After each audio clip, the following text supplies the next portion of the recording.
I'm losing it. I've got blisters on my fingers. I am losing it. Oh, here it is.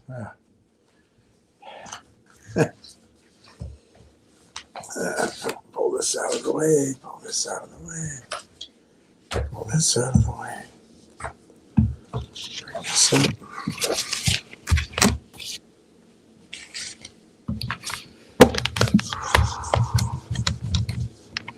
Okay, so we have a slightly different number, but remember,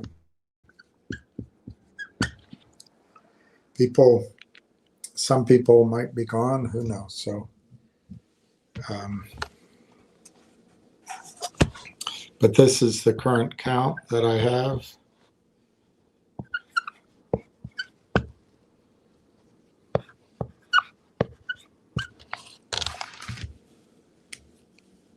It's a pretty good count. Even if you allow for errors, it's a big account. We have 17,200,000 shares of Railtown, 17,210,197 of Railtown. I'm just coming on. I just got home. I'm a little bit shattered, as they say in the UK, but I guess earlier this year, I decided that I'll just keep doing this for 90 days, maybe longer, but let's see it through. That's what I decided. I'm not a quitter. So that's what I'm trying to do. But I didn't really prepare much, so I'll go by what your comments are. And maybe if someone pisses me off, that'll take me off on a tangent. Or we'll think of something to talk about. But I think the and we can talk. I saw something on Finger. I guess we could look at some of these other prices. I don't know.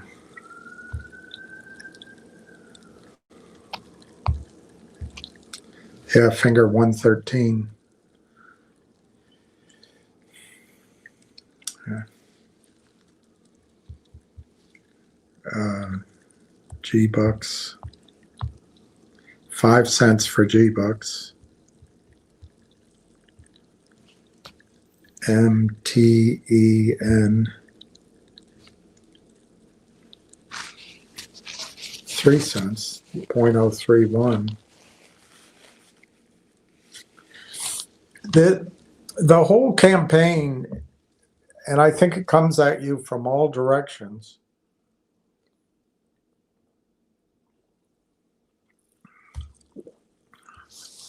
And number one, they want you to put your money down. And number two, I don't know how to fix that. Number two, they want you, when you lose, to feel like you got to stay in that game to make that money. And the thing is, you don't have to make money back in the stock you lost it in. You don't have to make money back in the market you lost it in. It's the hardest darn thing to experience, losing money. And I've experienced it several times. And I guess the lesson is you're never too old to experience it. And I have a hard time with this myself. The energy spent, or the nervousness, or the anxiety spent, or whatever you call it. I mean, I'm not trying to pigeonhole it, but the emotion spent looking backward and trying to fix something that's unfixable means you're not getting on top of opportunities. With, maybe you can't do it all in one swoosh. Maybe it's step by step. But in my opinion, Railtown provides just such a glaring opportunity for people who lost money in MMTOP, who lost money in, everything. CRTD, finger, vocal, I guess that's the same one. MMA, I guess that's the same one. But there's just a whole list. ZJYL, what's ZJYL doing? I mean, these had billionaires in them. 15 cents. They're supposed to do something, but it's those markets. They're all crap markets. There's no regulation. There's no investment banking. There's no compliance internally. And people make fun of you if you trade in them. So it's a high wire act. And of course, a lot of these people have come on trying to convince you that Railtown is the same as all the rest of them. And my contention is Railtown, one, should be private, but it's not, luckily, so we can buy it. Two, it's mispriced. And three, what's the risk? The risk, I think, is, I guess, you can pop off 3 or 4 risks, assuming the most of the world, you just assume most things stay the same, like we have a society, things like that. The risks are their technology doesn't work. It blows up on the launch pad. I don't think that's going to happen.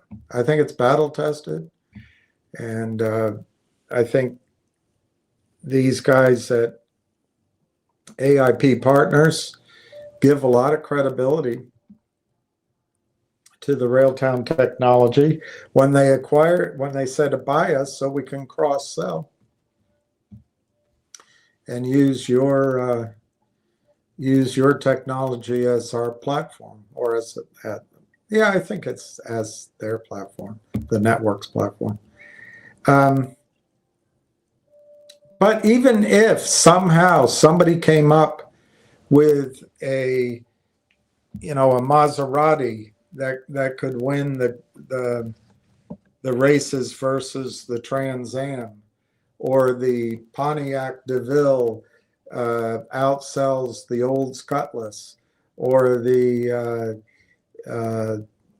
Lincoln Continental has a great design one year and it blows right by the Lexus, whatever the models are. I'm not good at automobiles, but it's such a big market. There's room for everybody. In the case, not for everybody, for a lot of people. In the case of Railtown, they've got this unique position in an economy probably in the top 11 in the world. Depends on who you talk to. Top 10 maybe. Maybe as big as California, but I don't really think so. But big. and they have a first mover advantage because they're on top of Telus' data center. They have a moat. That's the word everyone uses now, a barrier to entry in the competitive sense, because there's a campaign in Canada that everything has to be Canadian.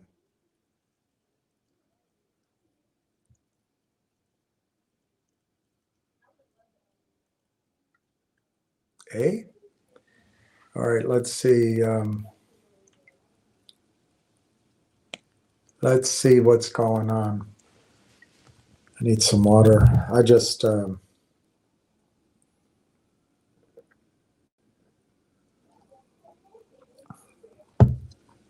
was a long day.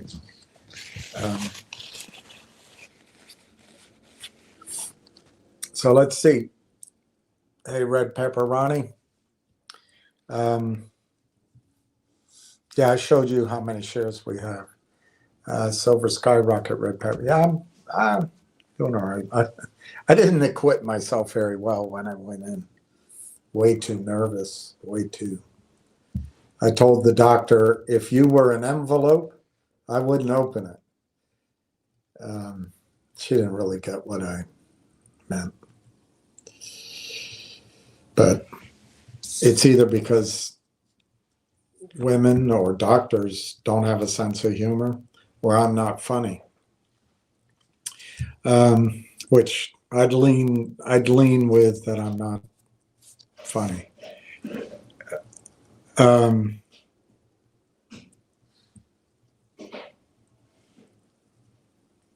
Sounds like somebody's coming in my front door.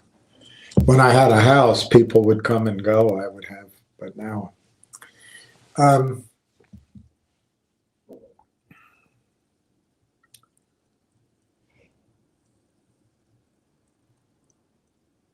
Yeah. Yeah, I guess I'm all right. Let's just leave it at that. Akira Nova, how are you? Hello. Fast Eddie, hello. Dollar Bill. Dollat, where are we at? We're green today. Yeah, that's what I figure because, I don't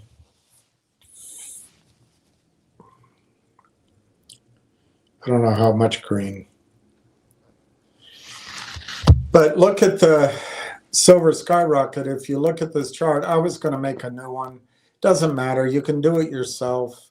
It's just the concept. In Canada, this is a week old, but as it goes sideways, it's going to break that upper trend, and then you're going to see the stock going to the green. On the other hand, we had triple witching or quadruple witching today, and they might have been, other things might have been going on. This chart, though, if you look in the middle, of course, I should have done a brand new one, which I'll try to do if I go on over the weekend. There's room for them to bring it down and move it sideways. But I think with Corey coming out with what he said yesterday, AI agents are gaining traction quickly across business applications, and it's expected the market for AI agents is expected to compound at 45% per year, which is amazing. AI agents will or already have disrupted traditional software as a surface model. And they're good at automating tasks and replicating workflows and putting apps out of business. Like, he names one here. So that creates a world where, a guy like QuickBooks is going, I forget who owns them, is going to be in a race to stay relevant. One way you do is you buy technology, or you create it yourself, or you sell yourself into a company with technology. But there's going to be a lot of M&A activity, and there's going to be a lot of rearranging the chairs.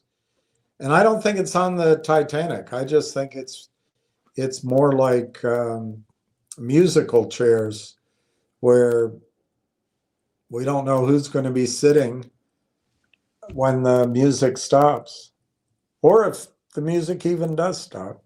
May just change. Maybe they'll bring back music instead of computerized crap.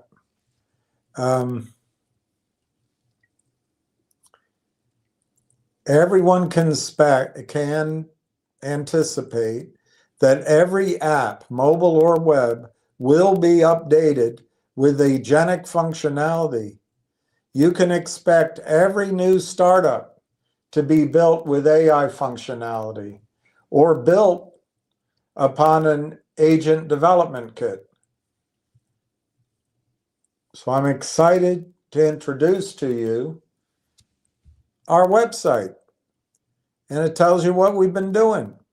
We have 3 core technologies: build the agent, feed the agent, and observe the agent.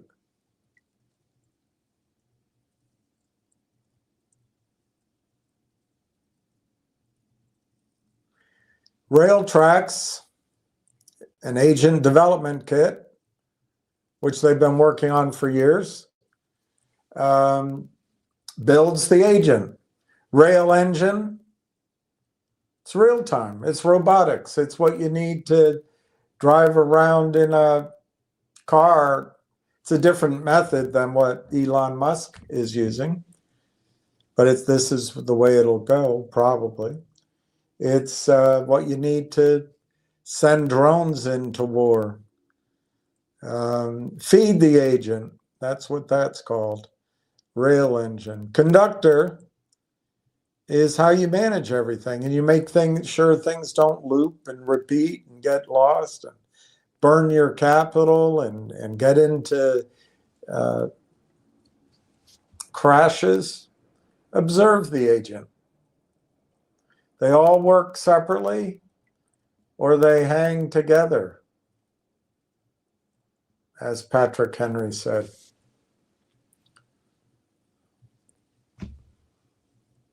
And a deadline is here when they filed this January 8th. Rail Engine version 1 expected to be finished by the end of January. Well, that's 2 weeks away. And the only place you'll get the advice to wait is if you listen to Tony the Turtle, the timid turtle.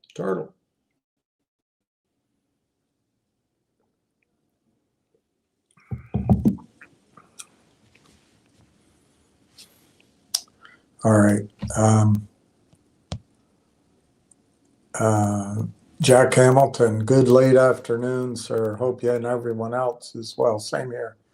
Bama Lake says MMTLP. So Bama Lake wants to talk about MMTLP. Here it is. I went down there to the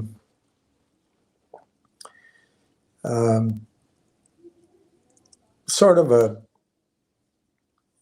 protest at the SEC, a gathering, but it had some press there who, judging by their questions, they weren't that interested. They didn't ask any questions. But I think the most powerful impact of it were the, 8, 10 personal stories and vignettes, starting with Ann Vandersteel and Busy Brand, and all of them it was pretty powerful. And I think that's going out over, as George Bush might call it, the internets, and it could pick up steam. But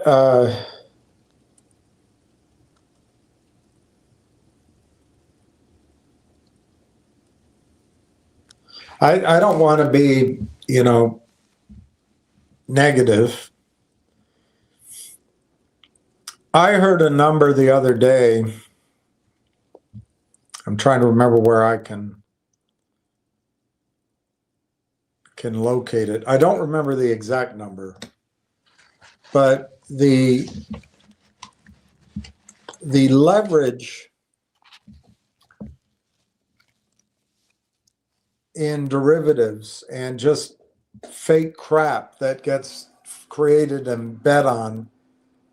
Leverage is a beautiful thing. If you can get the government, since you own the government, to print $30 trillion and you get 5% of that, you've had a pretty good life.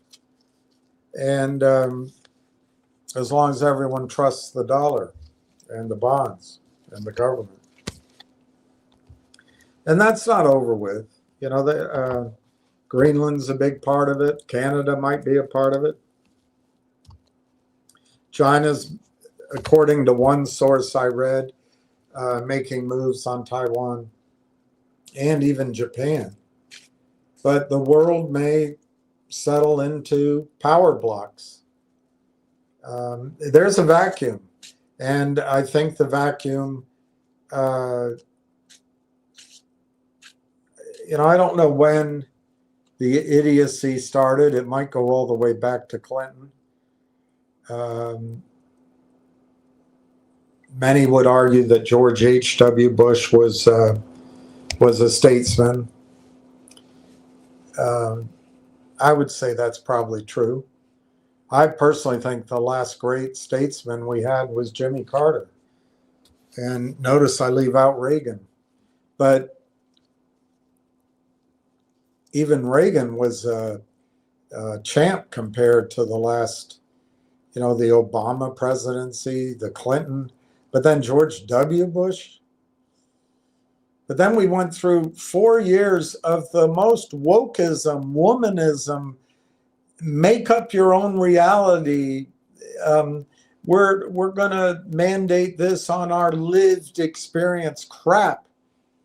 And I know it feels good in the West, feels good here. You don't want to piss off the woman you're sleeping with, and you don't want, you know, your daughter should get taught by female professors, and everything needs to be female, and the whole bloody world needs to be female. The doctor I saw today, female, she's great, but I told her, you know, I'm nervous and that I can't quite, you know, I excuse my behavior, but I'm quite anxious right now. And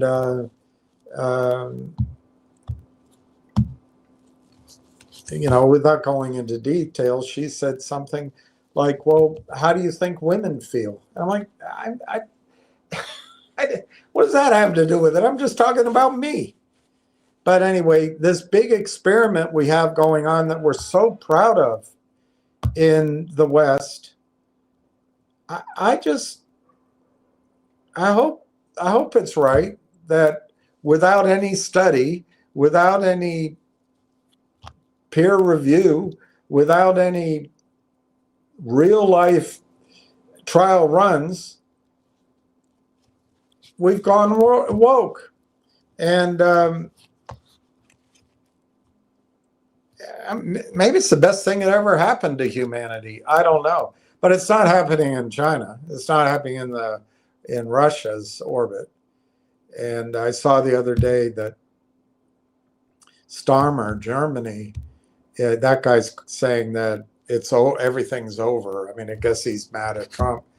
And they said he's turning to Russia, which to me, I don't know. My question is, why did it take so long? It's obvious where Germany should. They just either widen their rail tracks or narrow them. I forget which. I think it's widen. And just turn the tracks around and go to Asia. Go sell the crap there. Sell it into Russia where they're going to have their American century.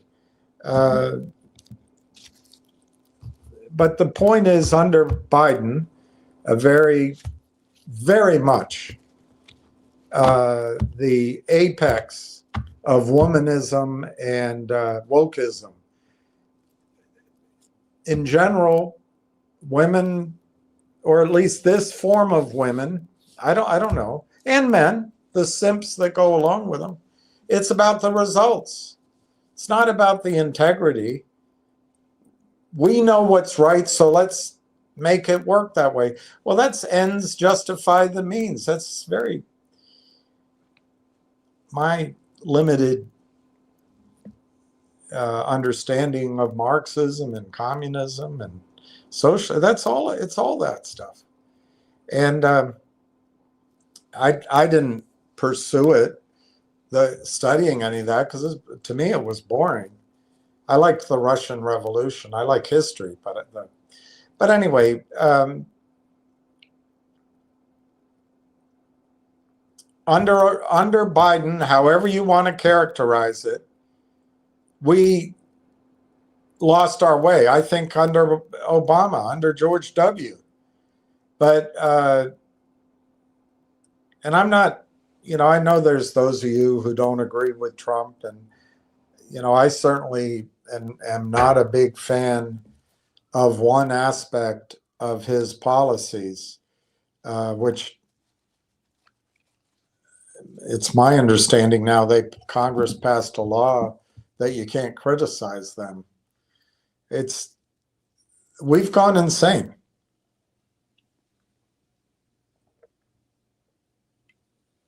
But anyway, I think what's going on in the world is a realignment.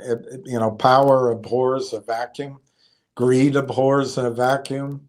So people are scrambling and countries are scrambling, and it'll all settle out. And I think AI, energy and AI, and interestingly, two areas, I didn't know much about AI, but energy I know, and resources. That's where our national security is going to lie in the future. Or is it going to lay? You lie something on the table, you lay something on the table. You lie down or you lay down.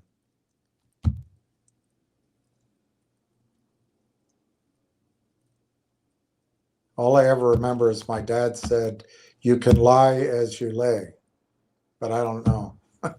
My sister knows all the distinctions. Anyway, the world is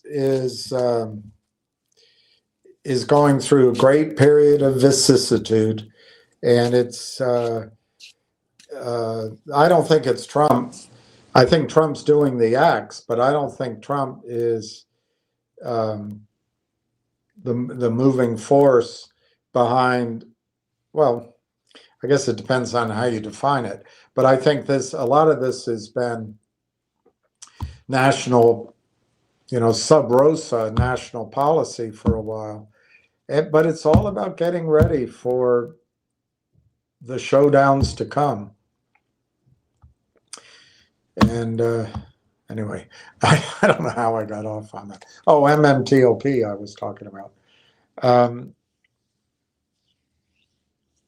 Yeah, I was impressed by Ann Vandersteel and her associate and everybody there.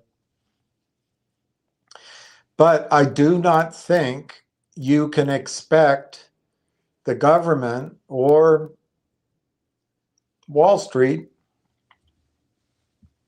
to destroy themselves. It's one thing earlier on if you thought this was a one-off or it was one of several situations that were exceptions to the rule. But once you realize, and I couldn't believe Ann Vandersteel knew it, because I've talked for 20 some years, I've talked about it. I think that's about right, maybe a little longer. And people look at you like you have three heads. But the precious metals markets, the bond markets, everywhere is corrupted. And everything's leveraged to the maximum, beyond the maximum. So I don't know how people expect a settlement or a resolution that's going to make a difference in their life. I mean, just like Ham has to deal with, I'm sure, and all of us have to deal with it. I had to face it. All right, do you want to just fight an endless fight against people that have more money than Croesus, and they control the government and they control the media? or are you targeting a specific investment or trade to try to win? Or are you trying to do both? And I come down that tilting at windmills might be glorious, but the wind cries Mary.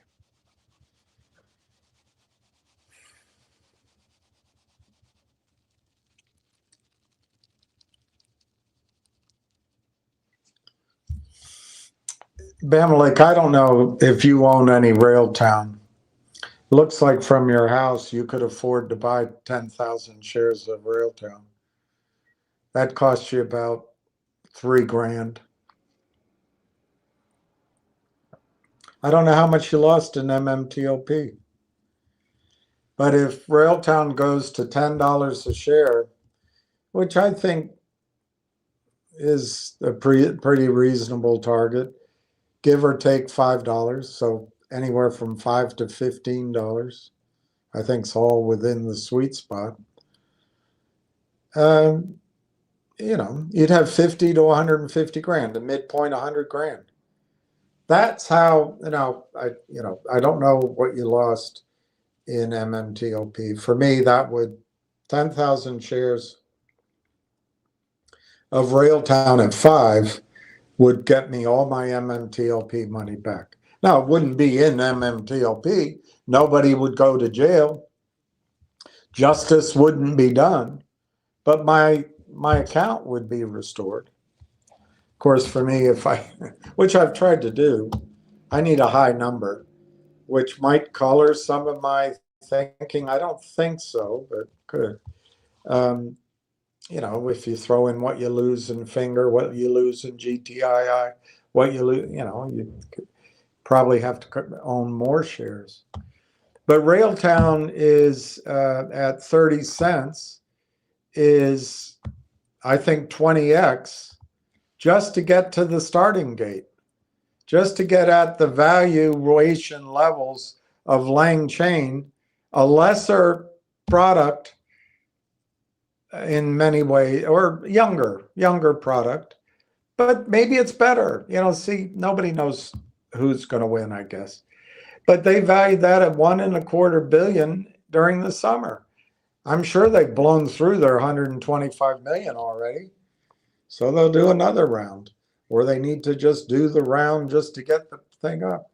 So I think it's pretty likely, once the story of Railtown gets around and the fact that their technology is battle tested, ready to go, and they have their first customer of size, which is TELUS, a data center, that it's very likely that the valuation of Railtown will go from the Yahoo 35 million, the other sites 50 million in market cap, to 1.5 billion or 2 billion, whatever Lang Chain the comp is. And that kind of run gives you 20 times your money. MMTLP is not going to give you your money back. You're not going to get your money back. If there's fraud, maybe they'll race to get your signatures, but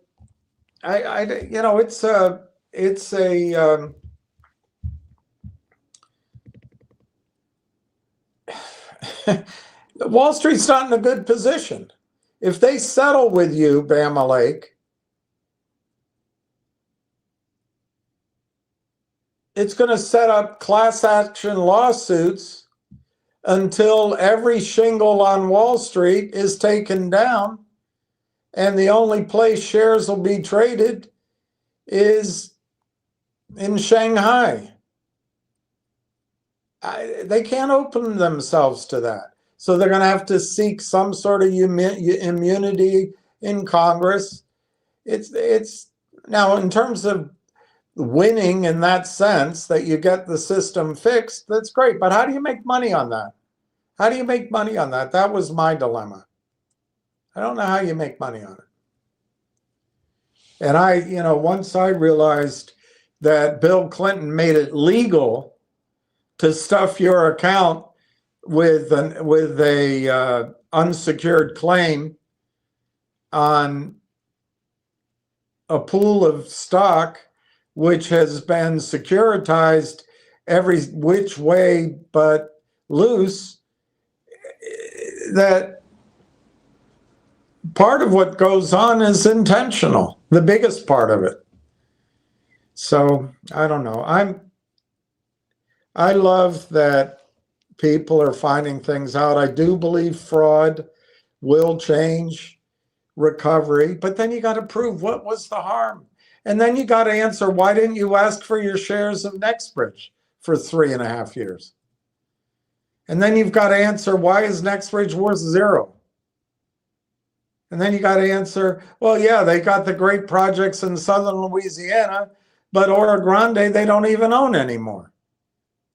I mean,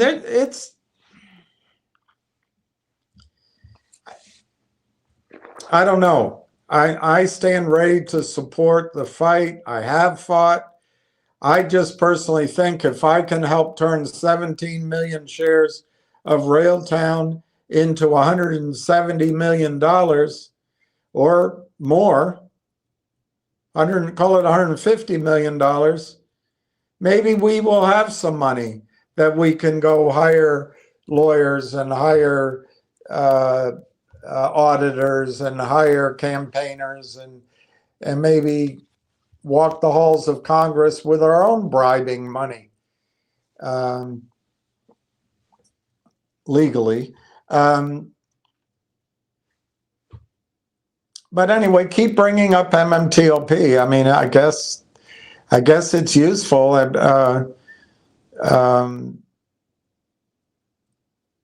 it certainly made people a lot of money in the last 3.5 years. And I guess that's the distinction I'm trying to make. One is a legal fight. One is a grassroots campaign. One is trying to change the government, which I admire, but it's not going to make any money. Just Bama Lake, how do you do it? Let's say Fidelity is caught in fraud, and I forget who owns it. I forget her name. And she wants to settle up and get your release. How does she get that done without Wes Christian going after every other asset in the Fidelity orbit and maybe going after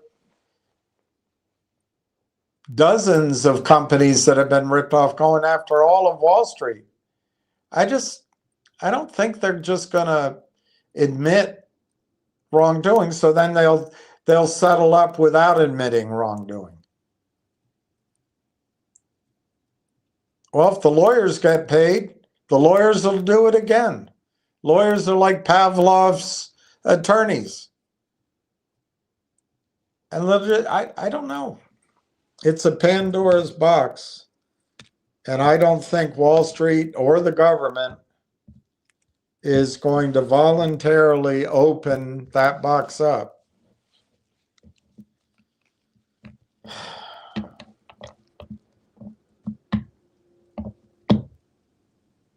And then Bama Lake, we're all complacent that the stock market is going to continue to be what it's been for 45 years.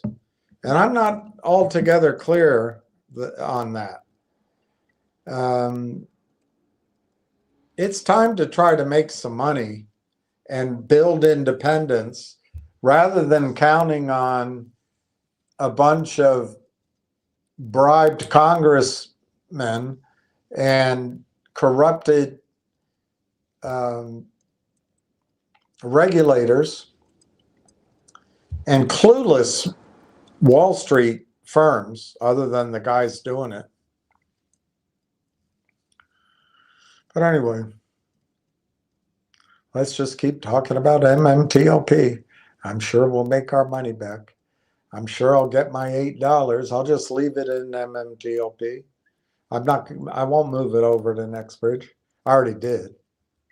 Because I'm so confident, particularly after listening to Drew Diligence talk about how you're entitled and all the arguments, loves to argue. Rather argue than be right. Why be right when you can argue? It's just such an energy sink, S-I-N-K. And the losses are a sunk cost. So we can pursue sunk costs, or we try to make do with what we have now. In my own case, I don't have a big account anymore, but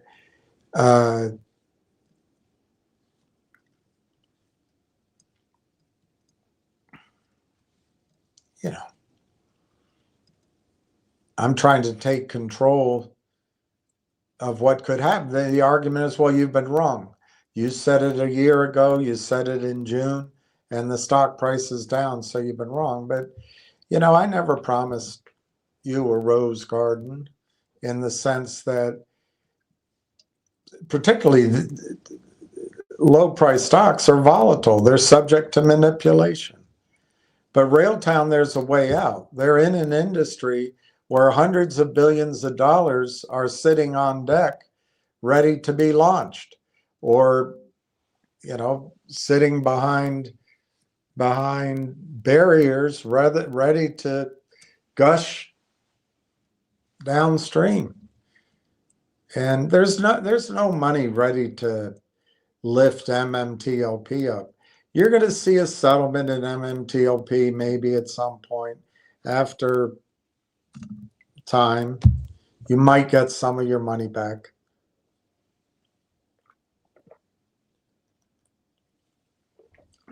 But in the meantime, if that's all you're focused on, I think laying in front of you with Railtown is an opportunity, 30 cents a share. It could be $6 by Easter. And I'm notoriously wrong in my calls for the last 8 months.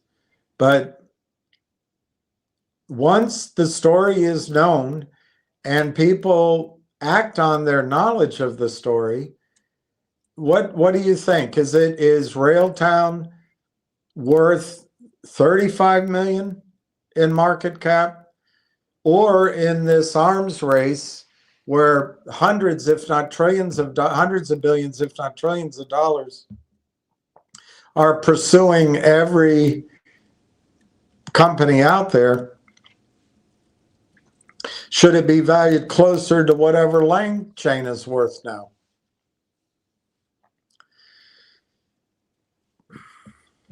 It's probably a tough call if you don't believe in the concept.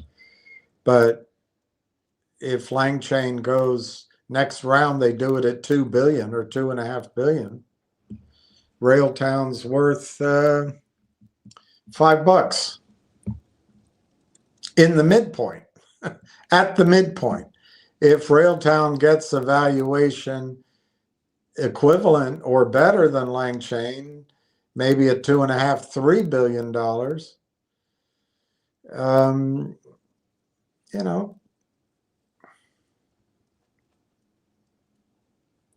it's $12 a share, and you're paying 30 cents now. That's a big move. MMTLP, Wes Christian's working on it. He has investors that put up money. They're going to want to return at some point. As the lawyers on the other side start to, if the best case, they start to recognize that Wes has evidence and they're caught out, they may try to settle. But how are they going to settle? It's not going to be loud and proud. It's going to be quiet. And if you want the money, you got to sign this. I don't know how they make it 100%. If I were the bad guys, the Wall Street, I wouldn't want to make a payout unless 110% of the people who were potentially in the class all signed off. And I don't see that happening. It's much more likely that Congress, when they're behind closed doors, told the enormity of this risk to the system and the too big to fail. It's much more, they're just going to gloss it all over. I suppose an executive order from Donald Trump to pay everybody their money back plus damages. But then if there's, how do you prove how many shares are counterfeit? What's your mechanism of, I get reconciling, you can probably come up with the real shares, but so many people didn't want to move the shares to Nextbridge. We had our own mechanism of catching it out. And it looks like at least 2/3 of the people listened to Double D. And they don't even move. We had in our own hands for free. All we had to do was move our shares to Nextbridge and we had our count. But instead we go to, what's the count? I have it right here. And I'm not trying to be negative against anybody.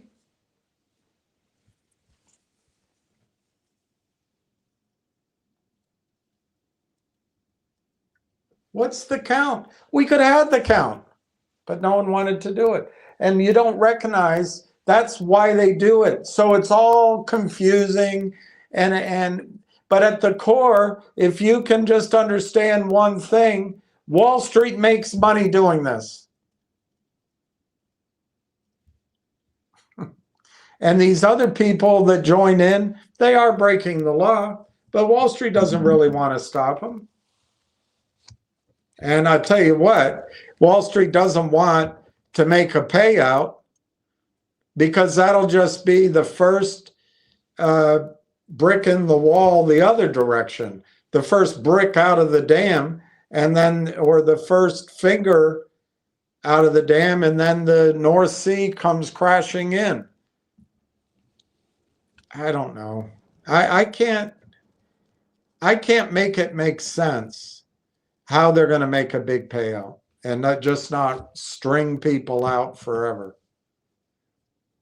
But I could be wrong. And I certainly have put my time in on it. But for the time being, Bama Lake, I believe the best way to make people's accounts whole and maybe have incredible profit is a stock whose value is not yet perceived by Wall Street, Bay Street, and the city, partly because, or mainly because, they went into, I can't use the word quiet period. I was told that wasn't correct. I can't use, there's no word to describe it. But from February 8th, when they entered into the agreement to acquire AIP, all the way through to today, the company cannot talk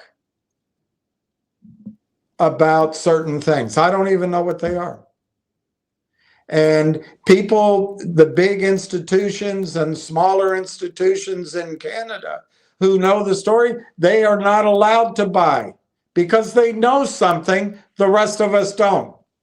And in that time frame, the same criminality drove Railtown down, just like MMTLP. And they're so arrogant, they think they can make it work again. I know it means putting up more money. I know that. But I don't know how much you lost, Bama Lake. I lost, I thought it was 44,000. I think it's 34,000. 4,269 shares at essentially $8. And I'm sure if you count in the fees and the commission and all that, it was $8 because it wasn't just one trade. But so 8 times 4, well, I can't do the 8 times 4, 269.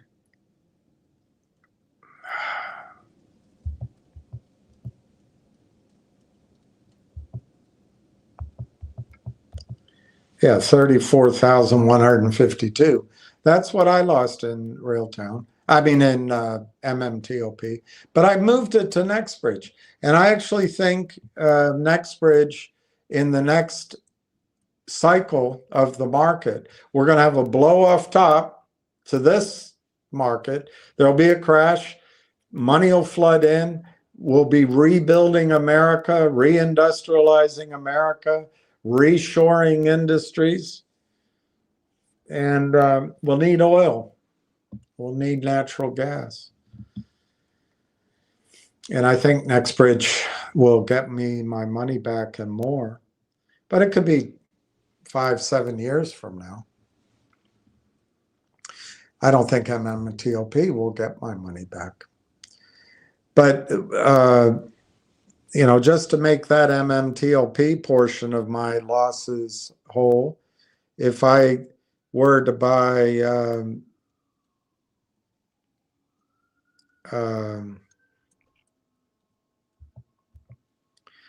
I don't know. If you assume the stock goes to $5 and you don't want to believe that it goes any higher, I would need to buy 7,000 shares of Railtown to make my 34,000 back at $5 a share. And I think that could happen in the next 90 to 100 days, 120 days. That would cost me, at 30 cents, that would cost me $2,100 now. I mean, I don't have any money now, so I can't do it. But I already bought the stock, and I'm down. I think my average price is around 35 cents, so I'm down, whatever that is. But I'm not, you know, a collie down is not a collie out. And if I had 2,100 right now, maybe I'd set up a separate account and call it my MMTLP account. And when the stock goes to 5, I've got my money back. If it went to 10, I've doubled my money. And there's no reason it stops at 10. No reason at all. That's how I see being an actor, taking action to make back the losses rather than counting on a bewildered Congress, I don't know. I think complicit regulatory system and a brokerage system who, for the most part, doesn't understand what it is. And now you're relying on lawyers to get your money back. And I don't know. And how do I square that with just being amazed at how much hard work everybody did and feeling like they're making progress? I don't know the answer in the long run.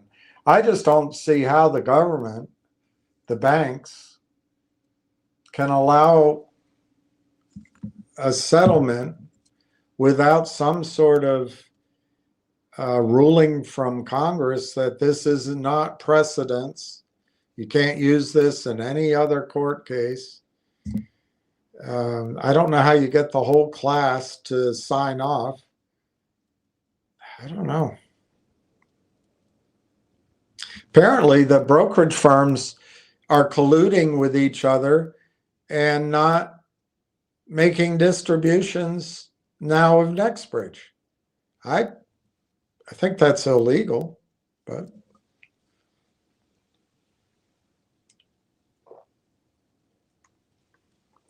I guess what I'm trying to say, it's very complicated. There's quite a few ways one can look at it.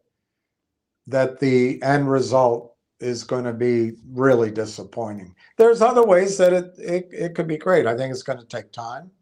In the meantime, you're sitting here. There's a $10 bill on the sidewalk, and the person giving it to you just wants 30 cents for you to pick it up. Yes, there's execution risk. Yes, there's risk of the markets collapsing. Yes, an asteroid could hit. But Railtown's priced as if it's ZJYL or as if it's MTEN or any number of these manipulated story stocks. And it's not one of those. Anyway, I'm going to move on. Silver skyrocket. You should make this channel private and subscription only. Yeah, let me look into how to do that. I like that idea. I'm going to write that down. I don't know how to do that. I'll have to ask AI. But I don't mind just coming, moving this channel down to a limited number of people. Let me just write that down. Private and subscription.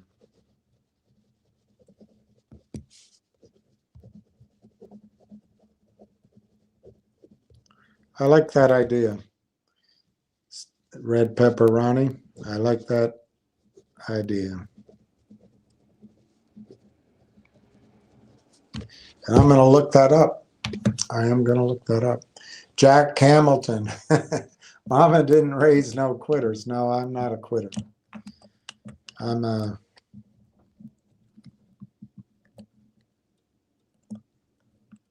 How does it go? I'm a toker. A midnight smoker. And I get my lovin' on the run. Something about Maurice. Jack Hamilton. I'm down for that, Silver Rocket. Jack Hamilton. Sorry, Silver, voice to text got me. Do you know that Jack, 25 years ago, almost 30 years ago when I was in London, we raised money for a company.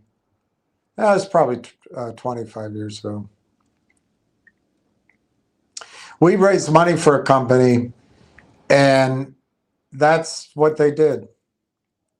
Voice to text, or your text was read to you, and had all the patents, had it all lined up. Of course, it went nowhere when the markets crashed 2000, 2002. And then afterwards, it was hard to recover. But it's amazing. This company had that idea. And of course, so did other people. And technology got, outclassed what they had. Silver skyrocket. Christian Shaughnessy posted they're doing a QSIP swap with Finger.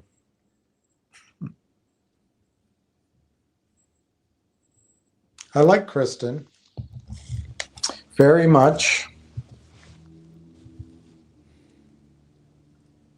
Where could I find that? I guess I'd have to, I don't want to look it up, but if you remember COSM, another stock brought to us breathlessly by Lou, Frank, and George, or whatever whatever the CEO of COSM was.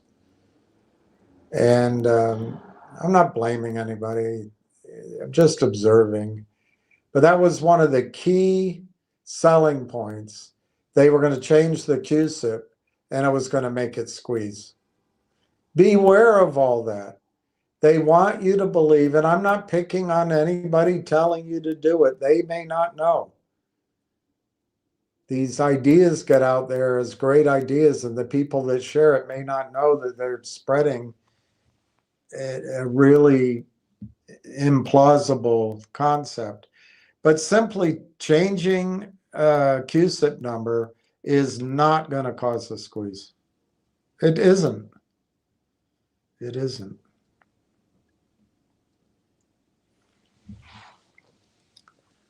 Ralph and MMTLP settlement. If you can move to NextBridge, which I don't think you should give up on, any settlement will be offered. Well, if you're MMTLP, there's no choice. You're going to take it. But if you're NextBridge, it'll be offered to you. It's possible the settlement will be below what your shares are already trading for. But it'll apply to everybody. You don't miss out. What, Ralph, would that settlement be? Well, you've got to start. Everybody's an attorney except me. Everyone in Congress is an attorney. Most of the people at the SEC, or a lot of them, are attorneys. Lobbyists are attorneys. The attorneys are attorneys. Oh, attorney. Everywhere you look is attorney. There is a season. Attorney. So they're going to ask some basic questions. What's the harm? And people get angry and righteous. No. What's the monetary harm? So you got to define that. What is the amount? Who was harmed? What was the nature of the damages? And then you're going to have to get familiar with terms like speculative. Your Honor, that's speculative. Well, it would have squeezed. That's speculative, calls for a conclusion, or whatever the hell lawyers say. Sustained.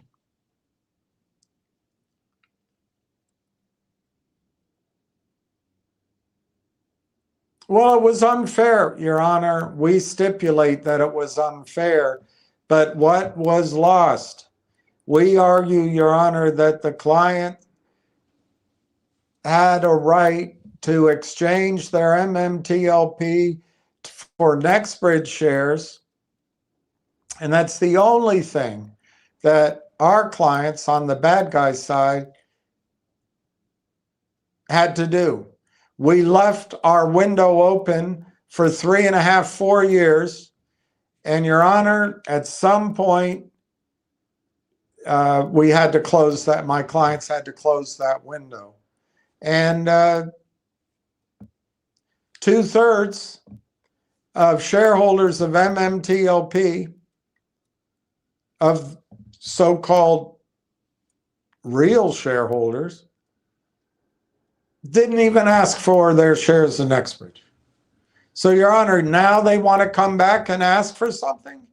Why didn't they just go get their shares, Your Honor?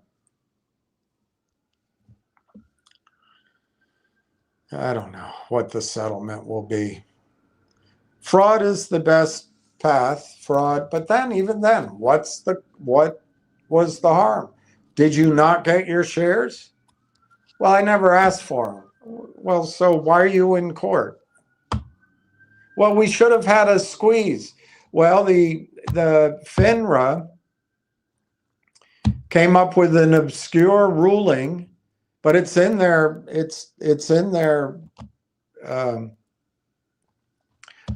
organization documents and their code of conduct, or whatever it's called.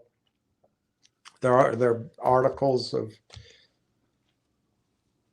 incorporation, or their bylaws, and it's pretty clear from evidence entered that the shareholder had to ask for the transfer, and they didn't do it. So, Your Honor, what's the harm? They obviously saw no value in the right to NextBridge shares, so why should we pay them for that?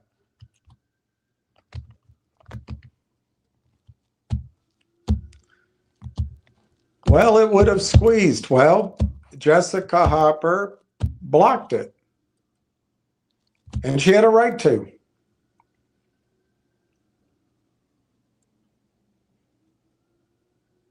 As much as we argue that she didn't, she had a right to. Now, I think it's been proven they were short MMTLP. Well, that's a conflict of interest, and I think that's fraud. So maybe they should have recused the entire organization. But it's a different lawsuit. I don't know. I don't know what the hell settlement. It makes my head spin. I'd love to figure out. Early on, I thought they're going to do this. This could be huge. But the longer time went on, which is all Double D was doing, buying time, the longer time goes on, it's really hard to say that you lost anything. Well, Your Honor, our clients were chasing a short squeeze, and they have a right to do, which I agree with, you do, have a right to do. And the judge is just going to say, we're not here to pay off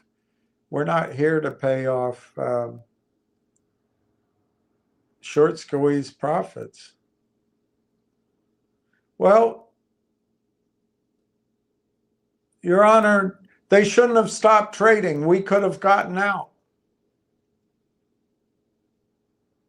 They're going to fight you there too. Any trades on that day, according to FINRA, would not settle in time for the dividend, for the whatever it was called, the corporate action to be effective. I don't know. I just think it's going to be complicated, and it's going to take a lot of time. And I hope it works. And I stand ready to do whatever I can to make it work. I don't mind that a bank would go down or the government would have to issue $1 trillion. They're gonna issue $1 trillion to buy Greenland. Maybe they can wrap them together. Have a legislation, the MMTLP Greenland Acquisition Act, and bury paying off anyone that was in MMTLP, and instead of buying Greenland for $1 trillion, buy Greenland for $2 trillion and pay everyone off. Pay the lawyers, make sure the brokerage firms have enough money to stay in business, pay all the shareholders in MMTLP, and move on. I know I'm being absurd, but I really don't know what you say settlement. What's it going to be? How's it going to be calculated? And how the hell can Wall Street allow it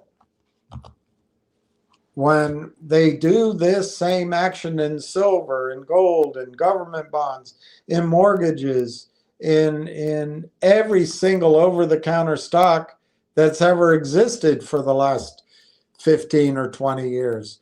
And they do it in the junior markets in Canada. And by over-the-counter, I mean NASDAQ too. I don't know. It makes me a little depressed thinking about it, because there should be an answer. But the markets are so corrupted that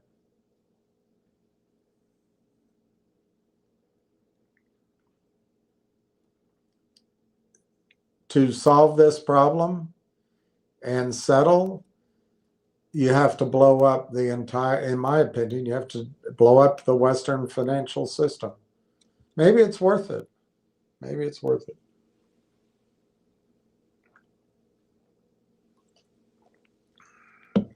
But I think a more practical way of getting our accounts whole is to buy a 30-cent stock that might go to 9 or 18 or 30. Hey, Neil, Neil Gondik, good afternoon, and RT.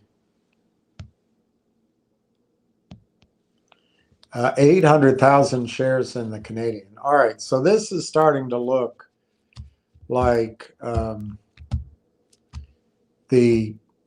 what you need to see. You would know, Neil, but I think the last 3 or 4 days, plus this, I think you're at least at 2 to 3 million shares traded on the Canadian. And that's the kind of give up, the capitulation that can turn a stock around. And I'm going to guess that it's going to snap back like a rubber band rubber band man. That's incredible though. 800,000. Silver Sky, you're plenty funny, William. DBMM, I mostly don't agree with you, especially geopolitics, but I'm still a listener now and then, and happy you're still here.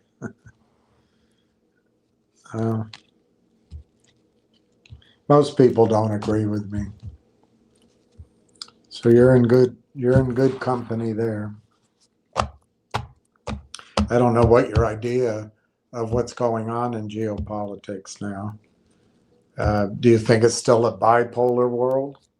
Do you think it's a unipolar world?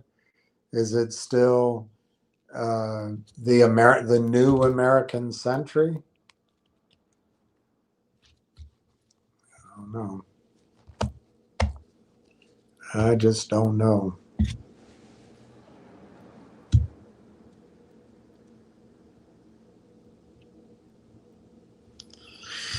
But I'm too tired now even to think of things to say to make you think. So I don't mind if you disagree with me. I just don't know. I don't enjoy it when people are disagreeable.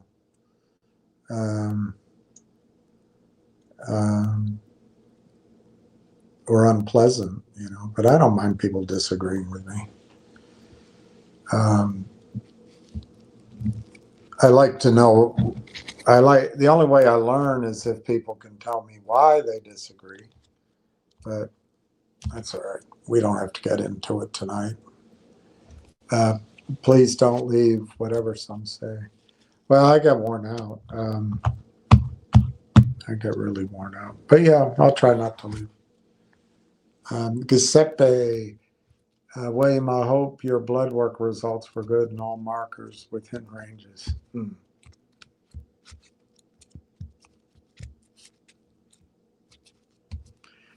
I got to go for more tests. I got more ahead of me, and I've always been healthy my whole life. I mean, everything.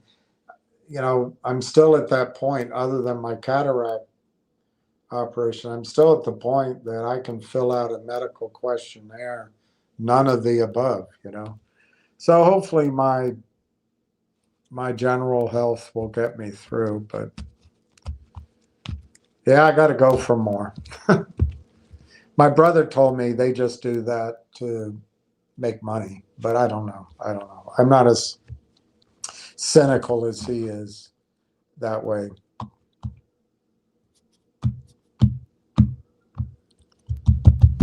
I did find out I'm 1 year younger than I thought I was.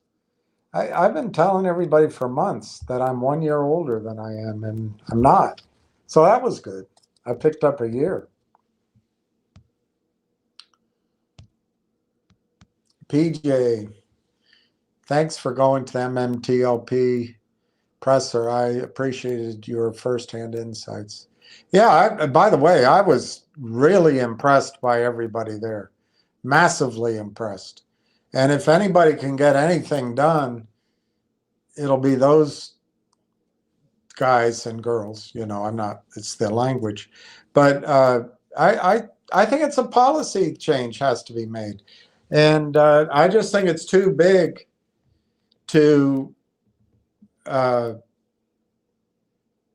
attack it all at once. So my solution, and I'm sure people can think of other solutions. I would just take over the over-the-counter market and NASDAQ, kick those big stocks up to New York, kick Adina Friedman into women's clothing somewhere, and she can sell her power at needless markup. But just bring the capital formation of companies under $1 billion or under $5 billion, but make that variable, make that unpredictable. Because if you have a hard, fast number, the criminals will cheat it. They cheat everything. There's no longer on Wall Street a what oh gosh, what's it called? When you have rules and you have the law, you have the meaning of it, what they're trying to do. And we were trained that you had to stay within what the theory of the law was. Now it's all about getting a loophole. And so you can't. Anyway, I think the only way to do it is take those markets back and take them away from the banks. Create I don't know which branch of government. That's why I think it should just be a brand new bureaucracy. And we all hate bureaucracies, but it should be a career uh, government position. If you work there 20, 30 years, you can then spin out and retire and sell access, but you can't, no revolving door. And just enforce the securities laws that already exist. And you'd have such a booming market, you couldn't even believe it. But the markets are the way they are because they enrich a handful of men. It's just how it is. Ward Richardson, good evening, William and RT crew. I see Canada did a $1 trillion deal with China today. And Chester. Do your walking, Chester. How did she say it? Yeah, I'm with him, Chester. 25,411 added for Ward Richardson.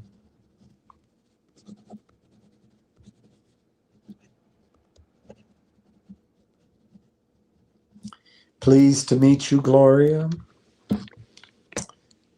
One normally would have to go to a bowling alley to meet someone of your stature. Rail engine, exactly. Rail engine. Bretton Hodge. Hello, William. I've been out of the MMTLP game for a while. Could you give me a quick update? Is this on purpose? I probably can't give you the update you want. I would go to Junk Savvy's Space Calls, and you can ask for a speaker microphone, ask some questions, and you'll get the update. But as I understand it, this organization FIF, FIF, they have so many organizations just to hide things. But the good guys have discovered, I guess, emails that have shown collusion, market manipulation, fraud. That's a big deal. It's a really big deal.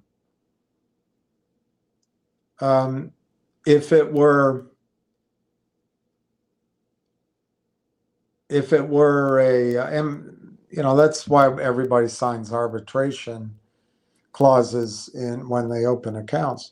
But if this were the case where it were a one family and an elderly woman was taken advantage of by some hotshot advisors and somehow this similar scam, and her grandson or granddaughter brought it to court like this and did all this work. Well, I think Wall Street would settle. They'd say, how much did you lose? Well, my grandmother's account was worth 10 million. But if she had been in these stocks, right now she'd be worth 30 million. And instead she has nothing. Well, we'll settle for, 30 million plus attorney's fees, but you've got to sign these releases. And then they bury it. But I don't know how they do that here. I don't know how they do it. There's got to be a way, I guess, because lawyers want to be paid on a big settlement, so they must have thought it through. I think the biggest change in MMTOP, my sense is there is some traction in this new MAGA government at some levels. So, but not at the SEC. So, maybe there's a reasonable chance it gets exposed. The grassroots efforts are powerful. The testimonials, extremely powerful, extremely effective. So who knows? It can go our way. It can get out of control in a good way too. It's going to be hard to put it back in the bottle, so to speak, because nobody's going to quit. Nobody's going to quit. My attitude is if we could turn 15 million shares into $500 million in the next 6 to 9 months, number one, we'd have our money back plus profit, but we could go with money to Ann Vandersteel and Junk Savvy and Busy Brands and the others and say, what's your budget? Why don't you set up an office down in Alexandria or on K Street, and let's go slay this dragon.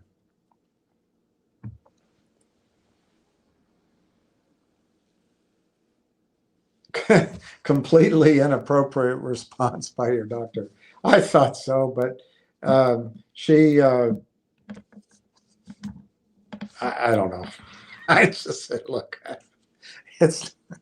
I said, look, I'm not fighting you or anything. I'm going to take all your advice. But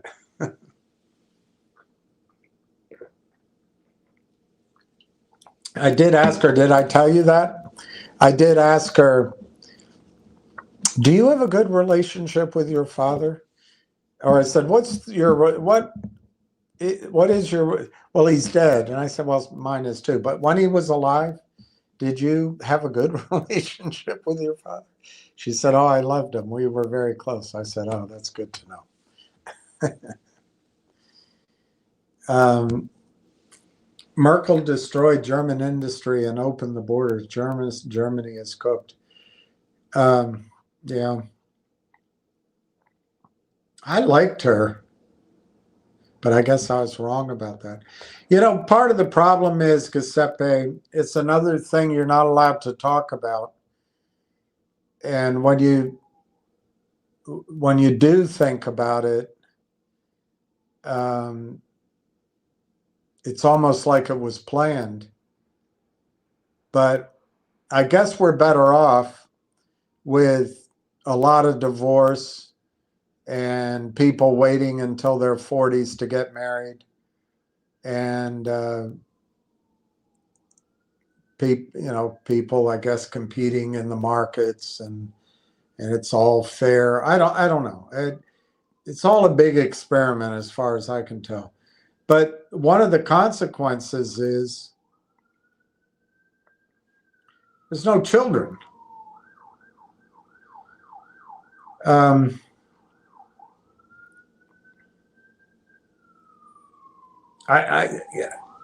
depending on your perspective, but God made it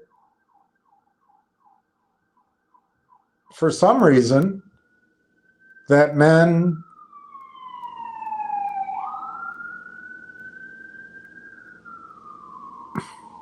can't have children.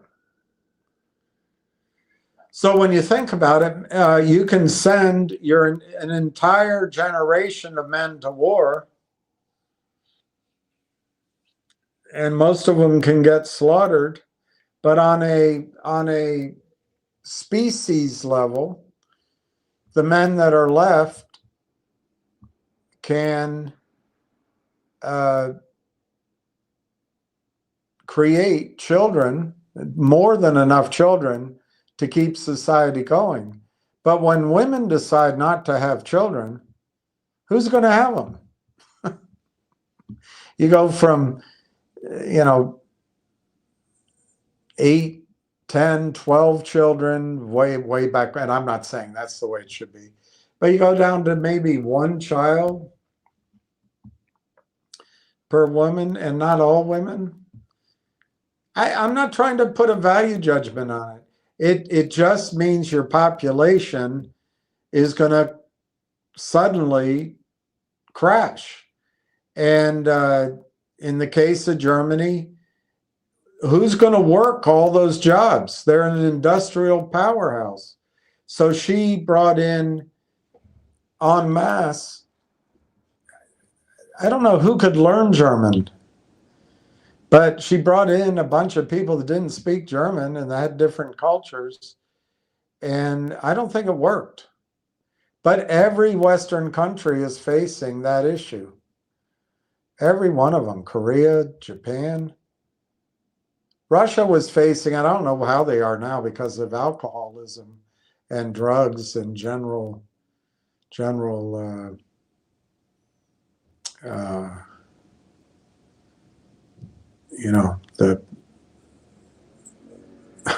there's a word for it. I can't think of it right now, but just the depressive Russian soul. But yeah, I don't know what the answer is. Robots might be the answer. Robots might be the answer. I don't think we're going to turn around the population. So you have a lot of people come in who may or may not have chosen to come, but they don't assimilate well, and society ceases to work so well. And I like all the slogans, equality and fairness and treat everyone well. But a lot of the greatness of the societies we live in have been based on hard work and sacrifice. And I don't know. Anyway, I don't have all the answers. I have none of the answers. Hi, Uncle Bill. How did your doctor's appointment? Hobson, did you see your doctor? Yes, Arthur. And he has seen me. I wouldn't say I acquitted myself very well. I was pretty anxious. But I went, I did it, and I've got 2 more next week. I've got to set up 3 more. Oh God. I'm going to say that I'm going to try to be optimistic and say that it's going to be okay, but I wouldn't be going through it if that were known right now. So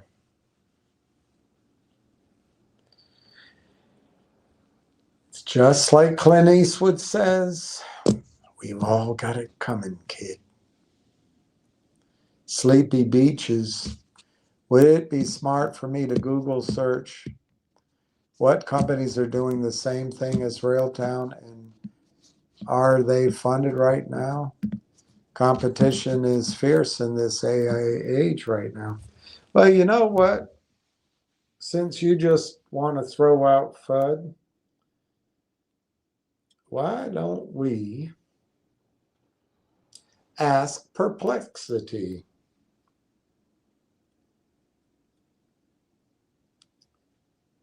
I thought I had Perplexity. All right, so I have to get it. All right, I'll get it.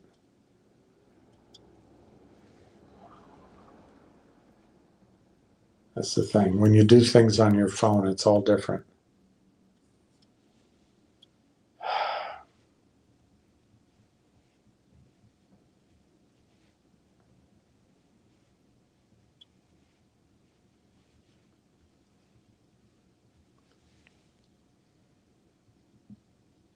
All right, I'm going to download Perplexity, I think. No, I guess I'm not.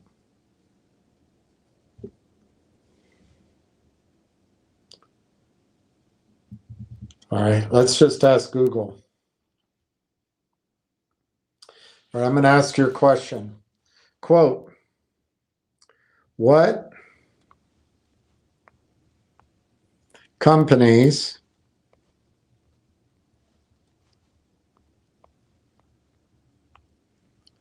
are doing the same things? That's a pretty good definition. Shows you understand the company. The same things as Railtown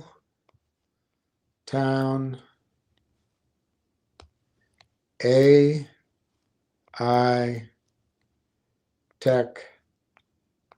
Technologies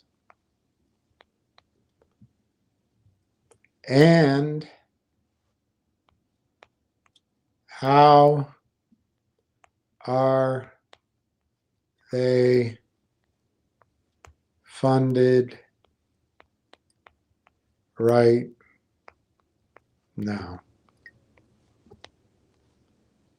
I'll ask valuations.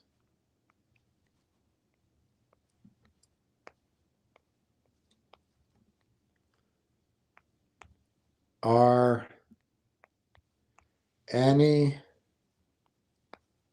of these companies a threat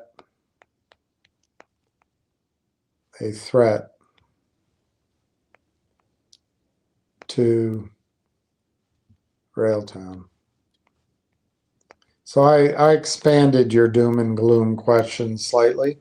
Let's see what it says. It's searching.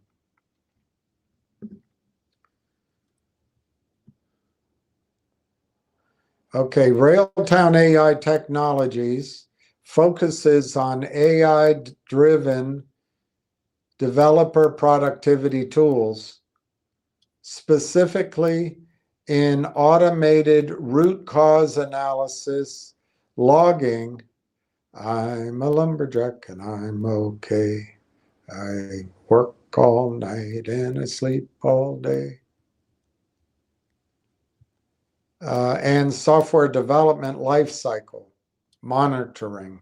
They are increasingly focused on AI agentic frameworks, Conductor, and recently acquired AI partnerships to build a Canadian AI affiliate network. Similar companies and competitors, several companies offer similar AI-driven software development, debugging, and productivity tools. And of course, you've got to ask, can you invest in them if they're any good? There's Bloom Filter, focuses on AI-driven process mining for software development. It doesn't sound like Railtown, but okay. Lightrun specializes in debugging and monitoring live applications. Okay, that certainly covers part of what Railtown does. WaveDev provides engineering intelligence and productivity tools. That's pretty broad description, broad enough to say that Railtown does it.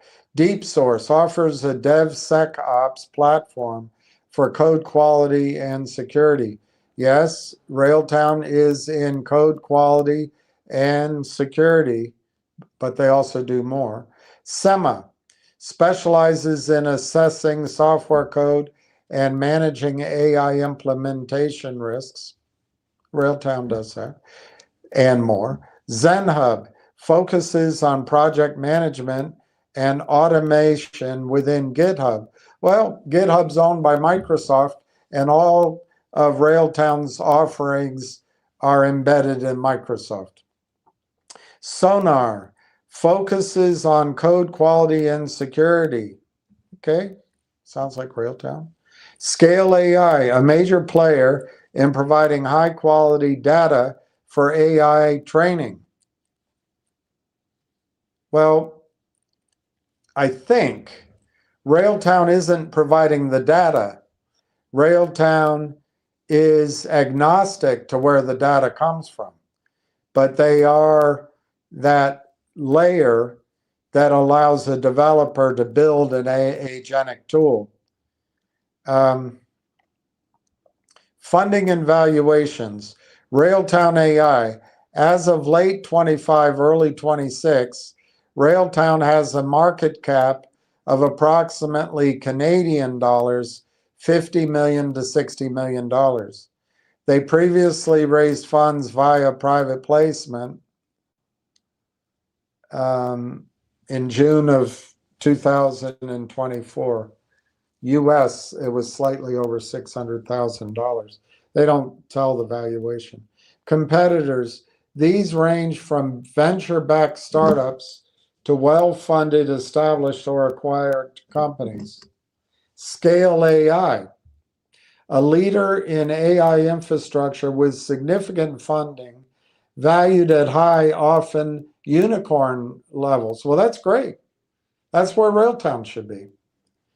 Lightrun, WaveDev, DeepSource, generally venture-backed companies. In other words, you can't invest in them, with funding focused on scaling operation and expanding features.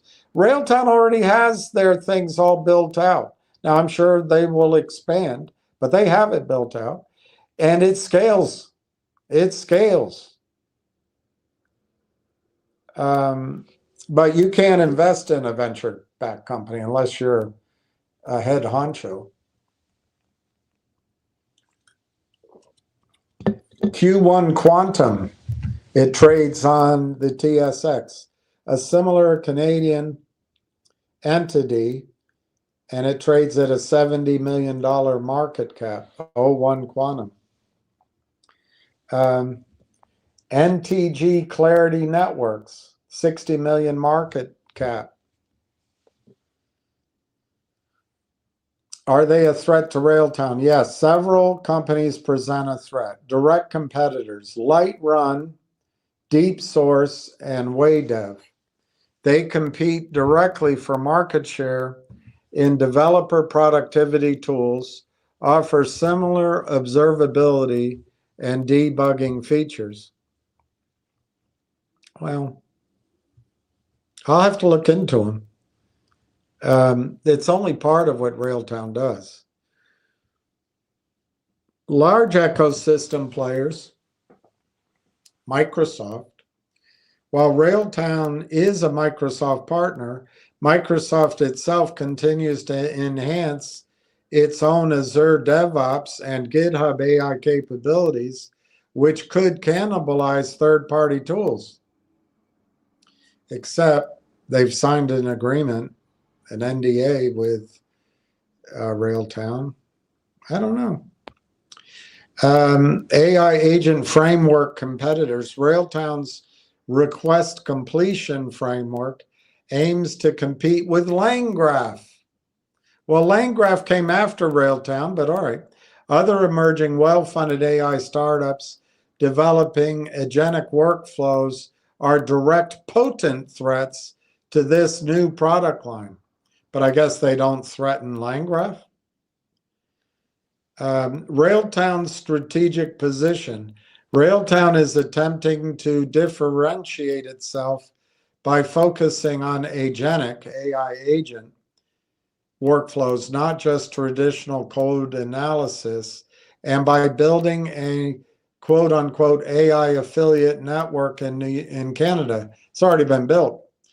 Their success depends on their ability to scale this niche before larger, better capitalized competitors dominate the AI development tool market.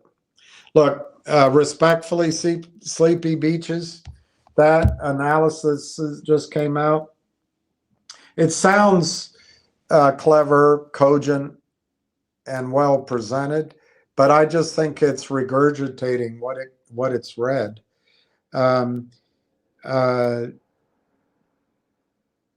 Railtown, the one thing that sets Railtown apart from all of these competitors, all of them, and I guess I got to show it to you again. All of them are competing in a gigantic, there is no bigger industry than software development. So there's room for a lot of them, and there's going to be competitors.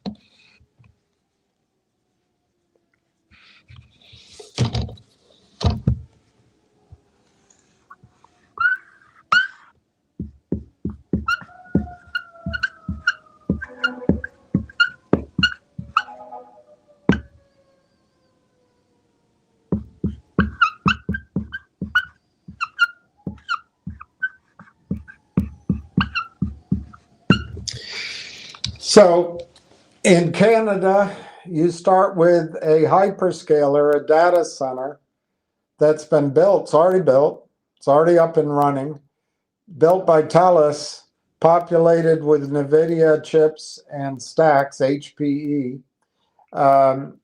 Uses hydropower. So the electricity, the cost of this data center, both because it's new and because it uses hydropower, is half of competing data centers, roughly. This is the sort of the memory, the data. This is the computer. This is, how do I put it?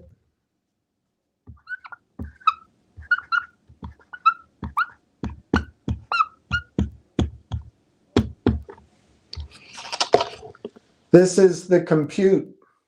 This is the compute. Now, to make this work,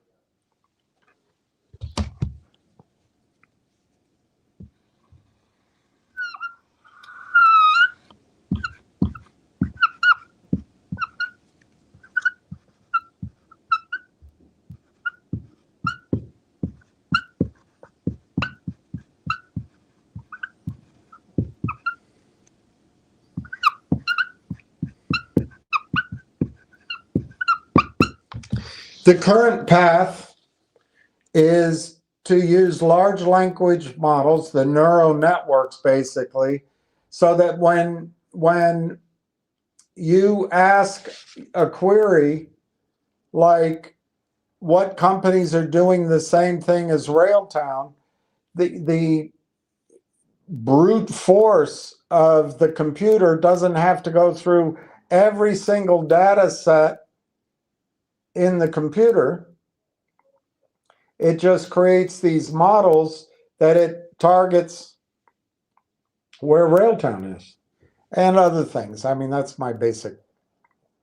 I'm not a software engineer.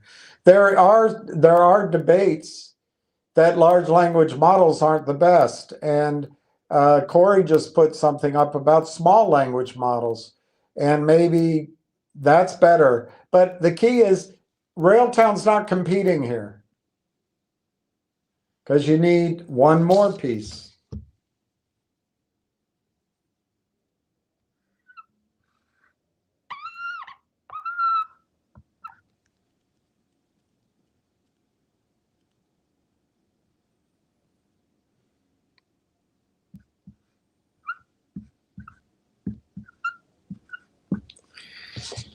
You need the ADKs. You need the orchestration frameworks. You need the observability tools. And this is where Railtown is. And guess what? This is in the Canadian, Sovereign Canada campaign. TELUS is Canadian. Cohere's Canadian, but there's 3 competitors. And as far as I know, the only layer on top of this TELUS data centers, they have 4. One's going, another one's about to come on, and there's 2 more, is Railtown. So they've already got their customer. They're not competing. They have the customer. TELUS is going to funnel their business to this new data center because it's cheaper and better, and then it all goes through Railtown. So I don't agree with this analysis here, but I like to see some of these other names. It'd be interesting to get valuation comparisons, but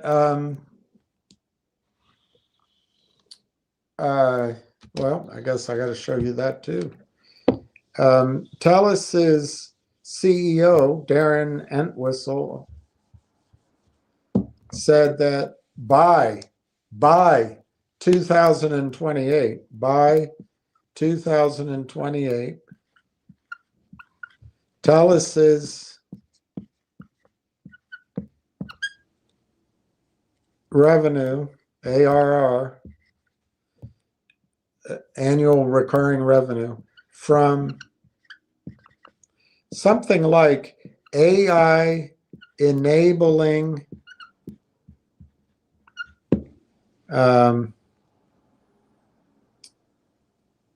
technologies or tools. I'll try, I know you don't listen to me all the time, but I've shown it and you can find it. You can Google TELUS's 3rd quarter earnings report. You can get a transcript. But he said that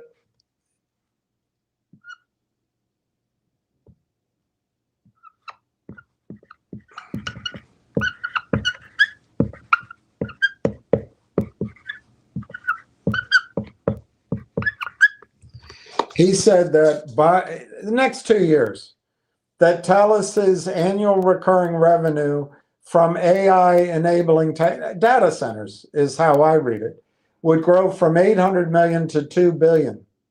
They only have 1 data center now, but they have another one coming on, these AI factories, sovereign AI factories, and Railtown's on top of it. So instead of using 2 billion, because we don't know how much it all splits, just use $1 billion going through the Railtown funnel as shared revenue. Just use 1 billion.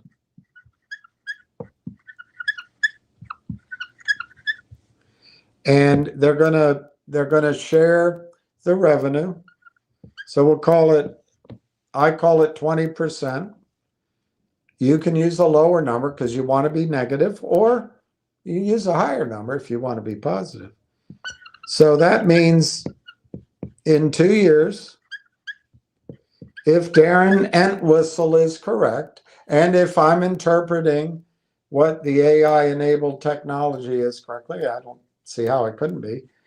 Railtown will get 200 million in forward 12 months ARR. That, if you can project that in the next 2 or 3 years, that'll show up as soon as research comes out. Now you could say, well, 20% is wrong, $1 billion is wrong. It should be 2 billion, he's saying. But you could say, oh, maybe it's 500 million. Maybe this should be 10%. Well, then it's 50 million annually. I still think that's a high number when you consider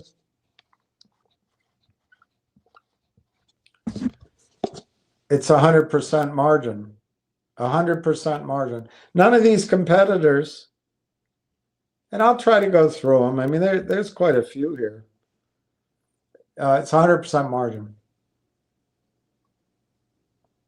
Now, when you add that AIP network, they're going to move 100, 150 million in currently spent money with some growth, currently spent money on hyperscalers.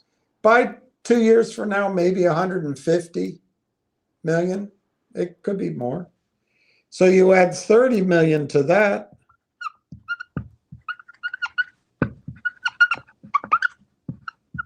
From the AIP, they currently spend it. They're just going to move it from US hyperscalers to the TELUS hyperscaling. So you have 230 million.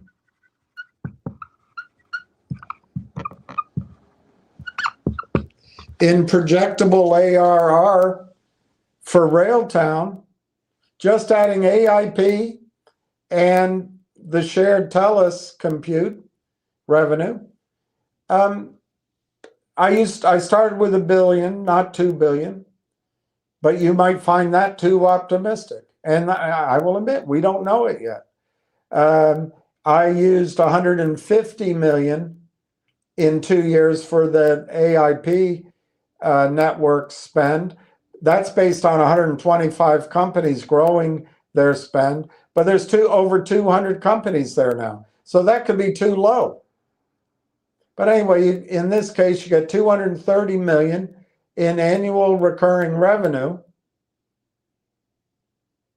every year and growing. And that's on one data, or if you want to call it a cluster of data centers.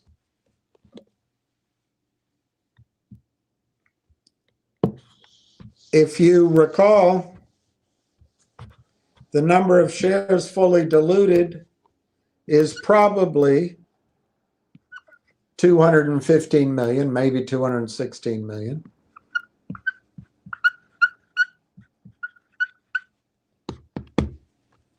You guys weren't able to destroy that denominator.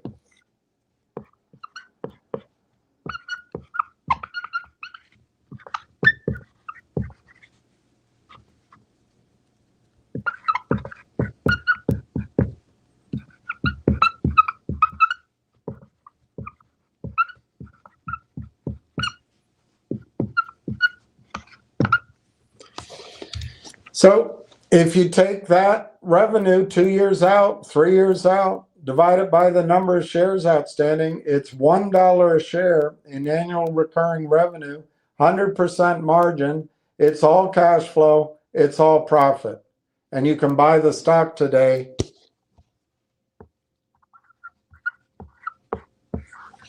at 30 cents. And it's going to be paying $1 in this example. Look, if it's 2 billion, that's $2. But anyway, $1 a year forever and growing. Now, if you want to risk it, if you want to cut that in half or 2/3, it's still a big number. If you cut it, if you take 2/3 off, you're paying exactly what the company's going to be making every year from these two revenue sources. This isn't all of them, and it's not exclusive. So Sleepy, yeah, you should put it in. I think it's a good. I think it's great. I don't think that the same problem with news not being out there. I don't think when Google anyway. I'll do Perplexity because I have it here. Um, after I sign off, and I'll take pictures of it and we can talk about it. But the information is that not all the information is out there. The deal they have, the revenues. So this summary of incomplete information isn't going to really give the go-to answer. But competition is fierce is exactly right. But you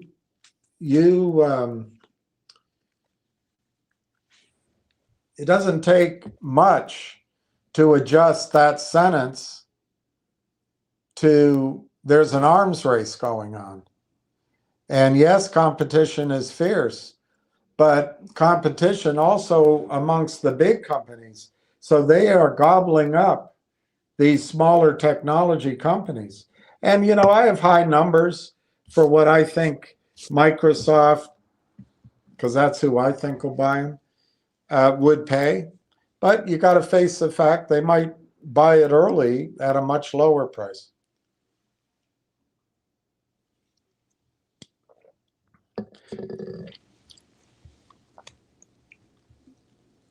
I think one advantage Railtown has, it started early and it was commercialized early, and the products are battle tested early.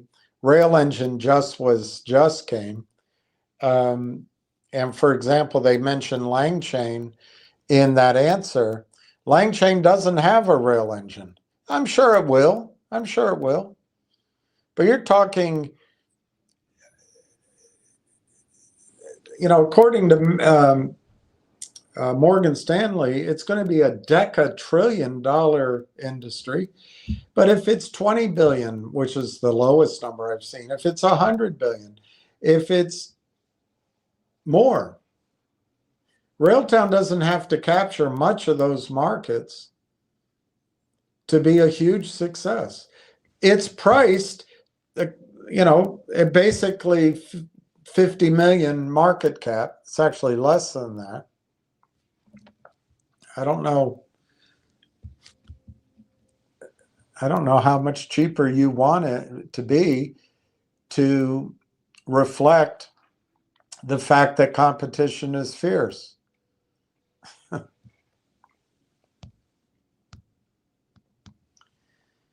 Justin Babish had $50 to spend. Now I have 200. See, I like how you're thinking. I like how you're thinking. Every time you buy dinner or have lunch, you could have purchased another 100 shares of Railtown.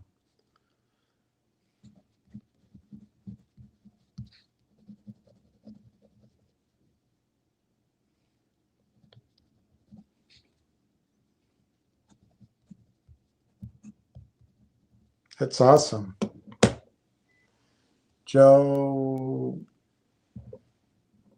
Justin, that is awesome. Joel Eichner. Best day to be born, February 29th. H1. I think it'd be better to be born on planet Nibiru, to be born in a Nuki, because apparently if you're born on their planet, your 1 year is 3,600 years. Then you live a long time. Joe Elcher, I wonder if Cher was born on February 19th.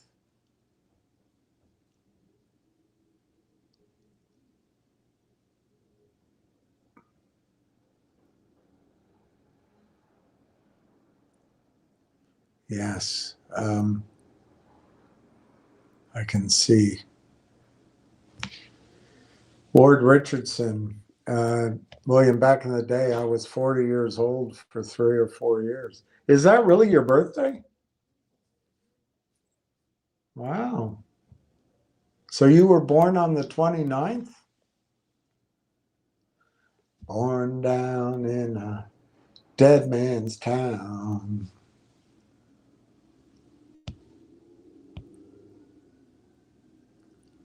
Intent of the law, jurisprudence.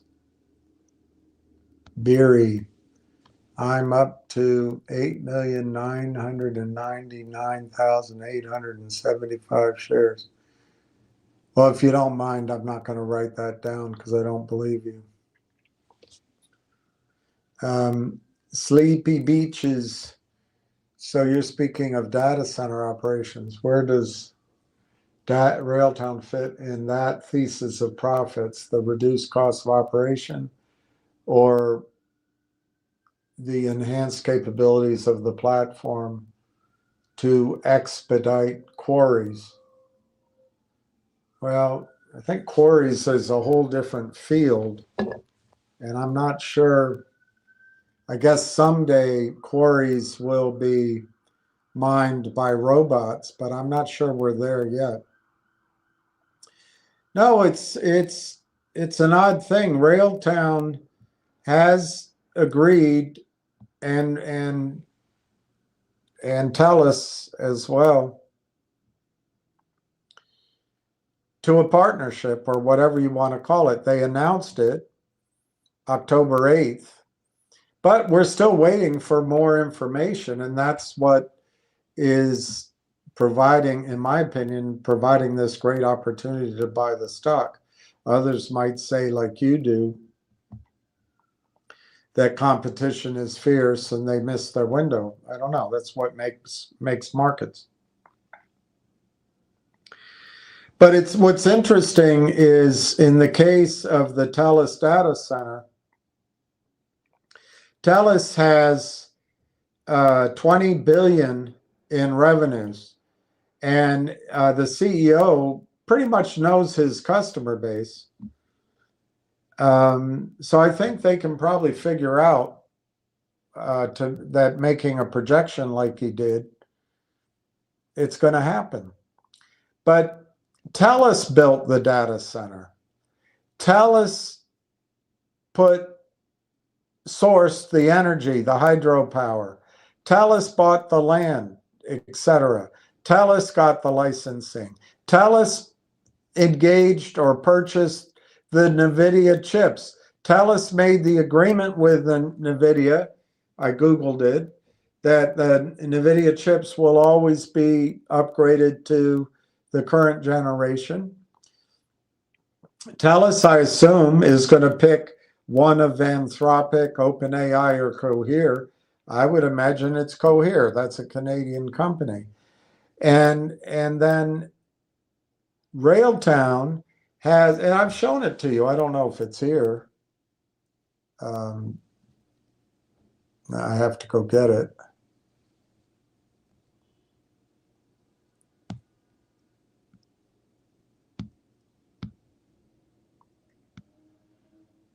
Of course, it's not right here when I want it.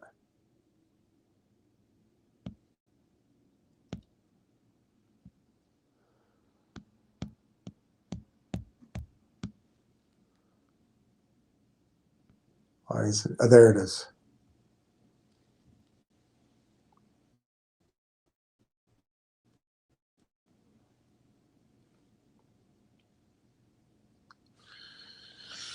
It'll download in a second.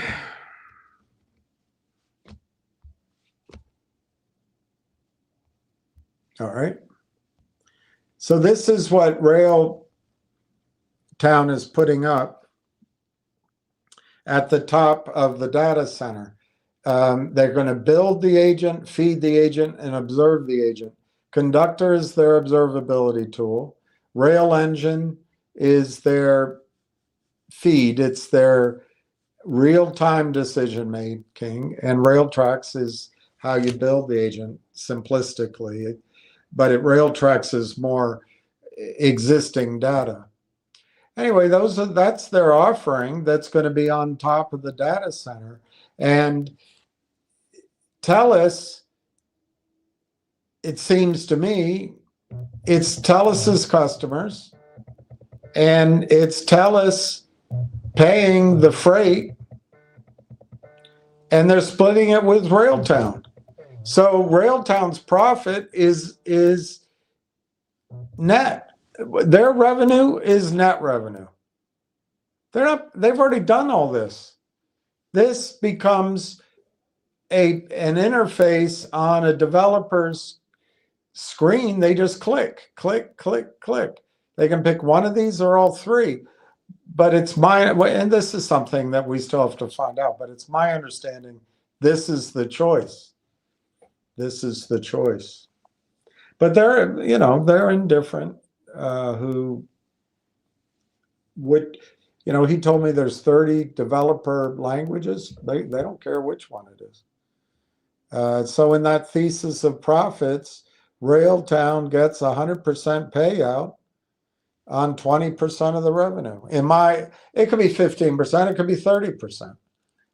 We don't know those, but you got to try to make some guesses.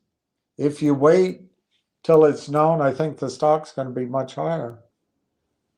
I'm not being negative.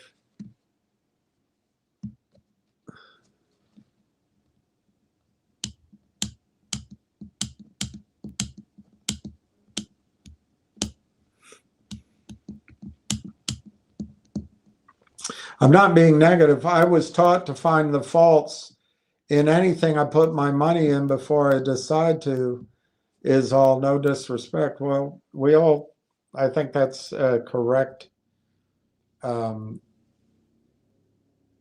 approach, but do you really find faults in everything you put your money in? But yeah, you should. You should try to look at the faults of it. I've gone through it, what I think the risks are. They were ready to commercialize their product 2 years ago, a year and a half ago. They ran into AI partners. So everything ground to a halt. We don't know what happened in the background, but in terms of communication and breakthroughs, it all stopped for a while. The AIP deal, the AI partners, the companies do $400 million in gross.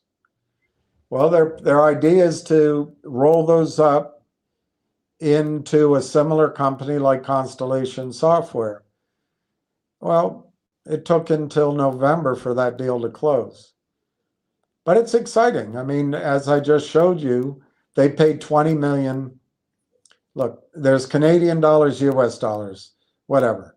20, 25 million they paid in stock to buy AIP partners. They could make that much back in cash flow profit in 1 year simply by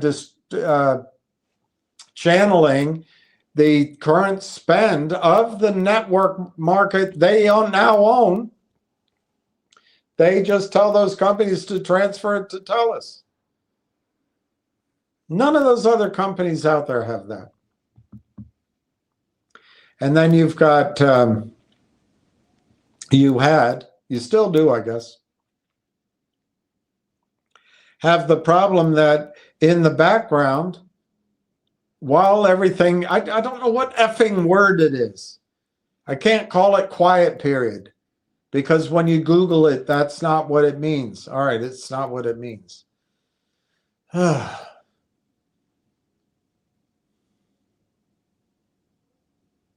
Blackout period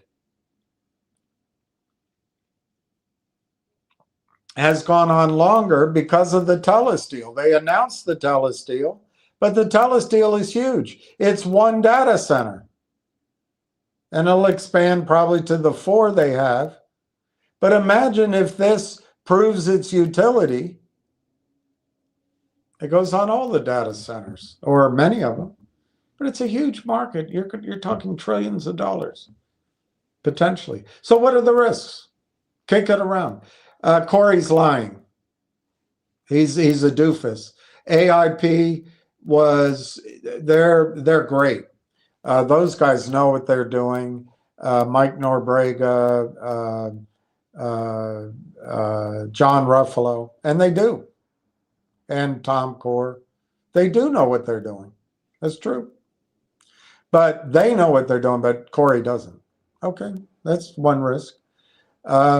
Corey took so long to get his product to market that Sequoia et al. Funded Langchain, and Langchain's going to beat him to the whole kit caboodle. Well, okay, that's a risk. Langchain already has Fortune 500 companies, they say. Apparently, Amazon uses Langchain's ADK in their soup to nuts solution. But Google doesn't use Langchain. Google's carving out their own part of it. Microsoft doesn't use Langchain. Microsoft doesn't have an ADK solution. Yes, they could come up with it. All these companies could come up with it, but they're competing on every level. Microsoft would rather issue shares and buy Railtown, my judgment, than put a whole new team together.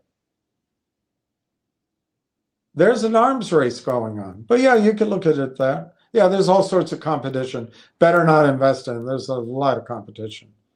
Yeah, just don't invest. Competition is fierce, so better not invest. They've got 100% margins. They're locked in on the biggest client you can think of. But yeah, you probably shouldn't invest. TELUS could blow up. TELUS is overly leveraged. They've been working on their balance sheet. It's a $30 billion company, though. That simultaneously, Railtown's proving its concept on top of Uniserve, who has 2,000 to 3,000 enterprise customers. And they have an SaaS model. Their model is threatened by AI. Well, they selected Railtown. It's in the news. It's much smaller than TELUS, but again, if it proves up, that word will get around. Langchain's not even there yet. It's not even there yet. They're raising money to enhance their services. I'm sure Langchain will get there, and I read in one article that Langchain is the so-called gold standard, but there are no standards yet. Everything's evolving. So you're correct.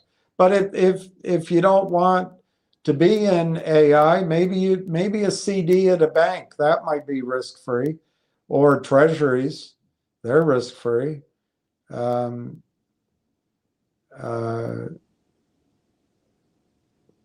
they're really not. In a time of inflation and in a time of global uncertainty, they may not be. You can invest in silver, but silver's tripled, quadrupled. It's going to be volatile. So when it goes down, you're going to be able to look at it. You were taught to look at all the negatives. Oh God, I can't invest in silver at $90 because it used to be $20 just a year ago. And yeah, it could come down. I can't do that. All right. Well, then you're going to miss. Yeah, I think there's a lot of volatility in it. It's a shame. Waiting for money to come, and it's que sera, sera. But yeah, you should look at the negatives of that. You probably should never have bought NVIDIA. I mean, man, the negatives of that. There were so many chip makers. Wow. And Tesla. There's a lot of electric car manufacturers. You don't want to buy Tesla. Microsoft. I mean, Apple's eating its lunch. I mean, you got to just look at the negatives. I don't know, sleepy beaches. Find the faults in anything. I think the realistic faults in Railtown, One, if you guys convince them to take a toxic financing, then it's Katie, bar the door. Katie, get up and bar the door. But I don't think that's going to happen, luckily. Secondly, if when they turn on their Railtown rail engine,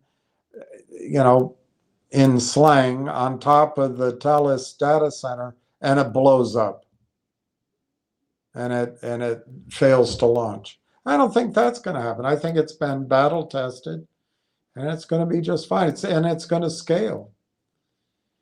Langchain is going to beat them to it. Langchain's going to call up TELUS and say, we want to compete for that business and we want that position. Yeah. They might already, I don't know, they might already be there. That's why instead of using 2 billion, I used 1 billion. I don't know. We'll find out. But the market is all of the software apps ever written in the world, all of them have to be replaced with AI, agentic tools, ADKs. It's a big world. But keep looking for the negatives. We can discuss them in the future. I will look into it more.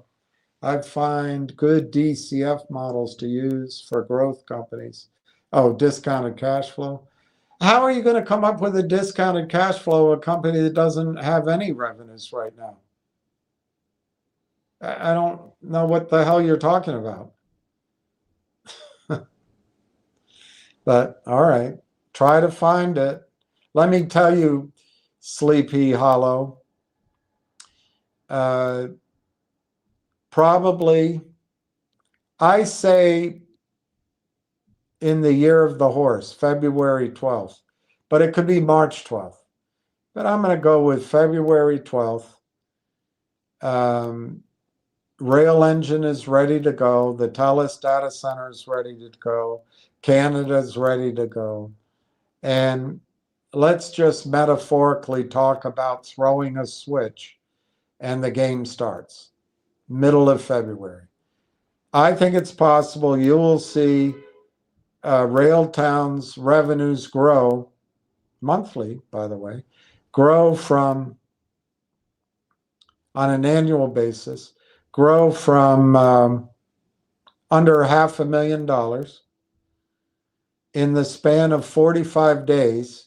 It's conceivable that those projected revenues, the signups, could scale to at $100 million annualized and growing. But if I'm wrong, if it's 40 million, you're going from 0 to 40, from 0 to 10, and then the trajectory of the growth. And I don't know what discounted cash flow model you need to use. They're going to get 100%. Their revenue is net revenue. Now, if you want to discount, I don't know, an annualized 150 million and growing in I guess in your model, it'll also account for the growth in revenue. But I don't think there's going to be a discount, my friend. I think there's going to be a multiple for growth, for the 100%, for the size of the addressable market. I don't think there's going to be a discount to that bloody revenue, cash flow, profit. There's going to be a multiple. And if you can picture the company getting to 100 million forward 12 months, ARR and growing, Ward gave you answers. I showed you answers. At 25x,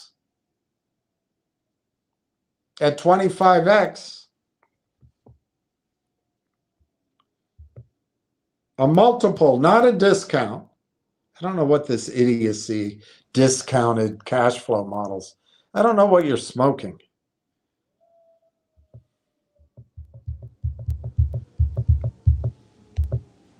It's like you're buying an oil and gas property. $2.5 billion.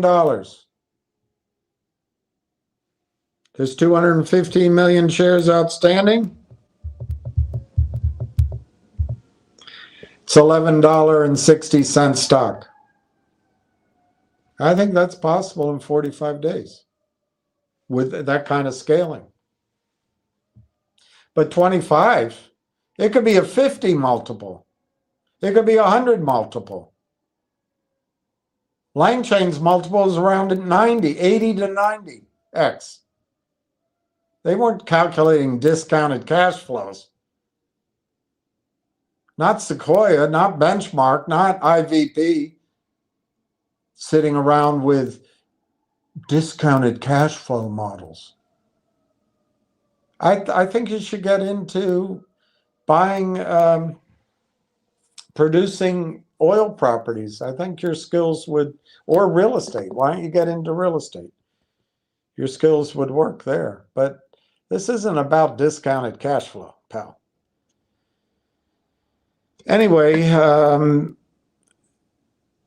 I'd say a $2.5 billion target for the company within the, a 6-month period is completely reasonable.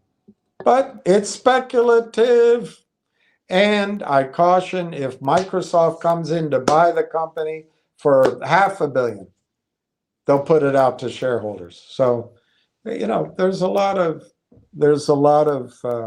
implementation and decision-making risk and execution risk. But discounted cash flows for a growth company, I don't know maybe that'll apply in the future. By the time you can put your models to it, the stock might be $45. You're talking about a company right now with no cash flow. None. I mean, obviously, now that they have AIP as a division, I suppose their revenues are probably in the $2 million range gross per year. And then you've got to pay everybody. And then you've got maybe they have 2,000 customers, but I don't know what all that is. I doubt that's more than $500,000. It's very low. But you're missing the story. The story is that whilst Railtown was out competing like all those other competitors, they ran into TELUS. TELUS is going to put them, they're going to prove the concept of rail tracks, rail engine, and conductor, not one company, one customer at a time. They're on top. They're going to be the interface at TELUS, who has tens of thousands of customers. I read they have 20 million hookups. I'm still trying to get laid in the 90s.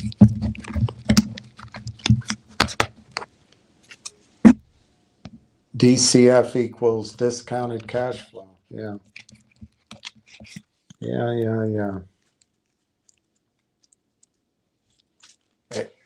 It's a complete not for nothing number. But go calculate it if you want. There isn't any right now. You're going to miss the story, but that's fine. Ward Richardson, William, the next 3 to 5 years will be a radical change in this world. And companies like RT and a few others will be a part of this radical change. I think so. And I think changes are going to be radical. And maybe, for example, robots can replace, for all of us, old guys like me, I can go dig ditches and build houses using robots. So, I mean, it's going to change our lives.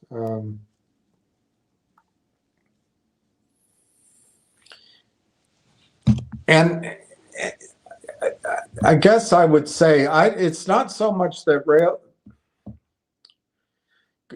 Sleepy Hollow's point, he wants to look at the negatives, which is fine. I think you should. But I think some of the negatives buttress my observation that Railtown's going to get sold very quickly. Now, I could be wrong. I could be wrong. But we're not.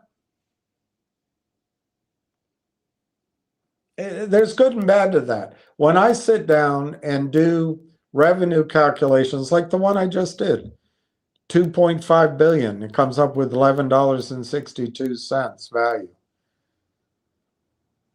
Who knows?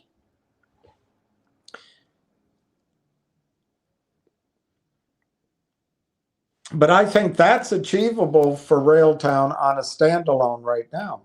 But if Railtown goes further and has to compete with Microsoft or Google or AWS or whomever, they may find that this would be what I'd be afraid of. If they raise capital on Wall Street, they're going to get screwed. So it becomes an art, not a science. And the other thing is, if you have, I don't know how many engineers they have. Say they have 25 of them or 50 of them. But you're going to have to compete against a NVIDIA who can throw 2,000 software engineers at a problem. You could be made obsolete pretty quickly. So what's the alternative? Don't be a unicorn.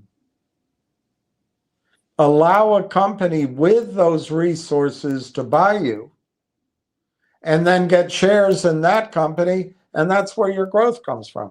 Now, I see a positive in that, because a small standalone company with severe, intense, fierce competition suddenly gets into the umbrella or the fold of a giant and is protected from that. On the other hand, your upside isn't so pure anymore.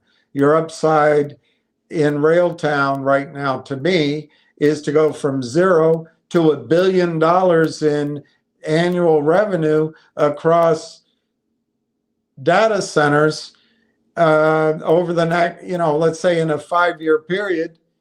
And then once it's there, it's ongoing. Standalone, those are huge returns for us. But I think it's risky for the company to stand alone too long. So I think the company to me anyway, there's a real incentive to go ahead and be sold.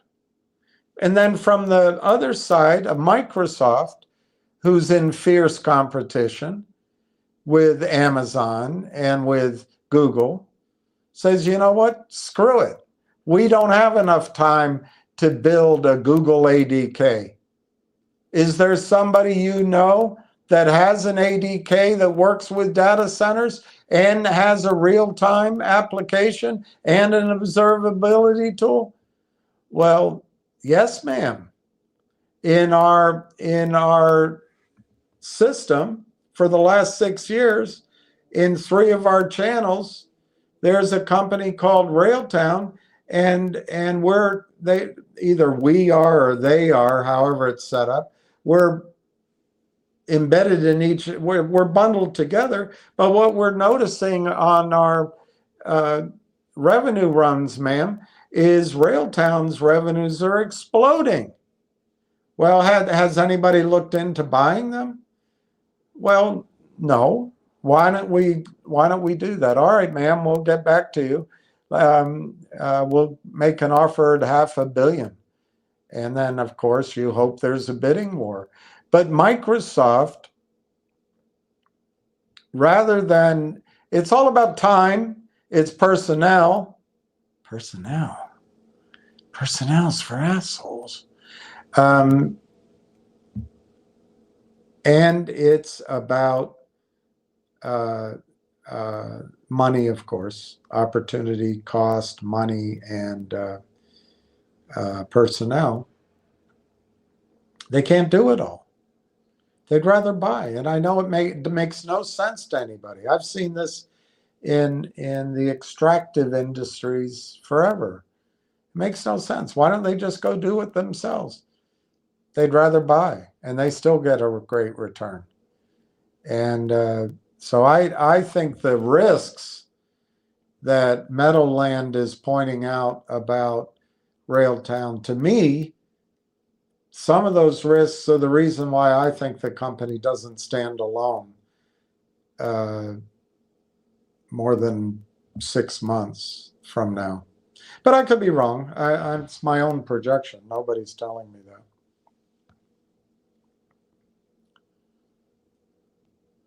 T. Alex, Railtown AI sought to differentiate itself by buying the partnership to build a first of its kind affiliated marketplace. Yes, and that's actually, there's some work done on that to show the value of it. It's all about cross-selling and efficiencies, and you're right about that. But what's amazing, T. Alex, because of the TELUS deal, at least in theory, and these are things we have to learn, but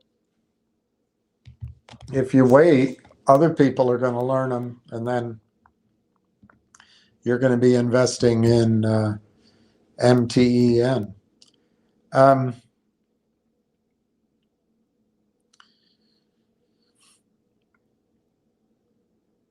According to Dr. Tom Core in his interview with Rebecca Kurzweil, he said that 120, I'm paraphrasing, 125 companies currently in the network, there's now close to 200, currently spend over $100 million a year in hyperscaling fees, hyperscalers fees. The network is, and he said it, they're going to move those fees, that the cost, they spend that money already. They spend it so they can have a product to sell to their customers. It's embedded in their budgets. They're going to move it. They're going to move it to the TELUS AI factory. Well, 100 million at 20%, it's 20 million a year. They paid 20 million. Now you're going to read it and say, well, no, they paid 25. It just depends on where you start your arithmetic, how you credit the held back shares, and also Canadian or US, whatever. Call it 25. So say the revenues that are going to come into TELUS are going to be 150 million times 20%. It's 30 million a year. They will pay for that entire acquisition in a year. And then it goes on and on and on and on. And I would predict to you, T. Alex, the way I see it, and we'll flesh this out, but I think that the TELUS deal is so much better than anything on Railtown's plate. They're going to have to go with that. I think it's the only thing. And so if that affiliate marketplace is great, but I would bet, I don't know, even money, probably even money, that when Railtown gets purchased, which I guess I'd also bet that even money, I don't know, that AI Partnerships Corp is sold to Constellation Software. That's my opinion, which is great for us. T. Alex, the ecosystem strategy aims to keep Canadian AI development sovereign. Yes, you got it. By providing domestic tools and frameworks so developers do not have to look south. Brilliant. It's exactly right. It's exactly right. That couldn't have said it better myself. Sleepy Beach is, I appreciate your insights into this. I like your questions. I like your questions. I'm just,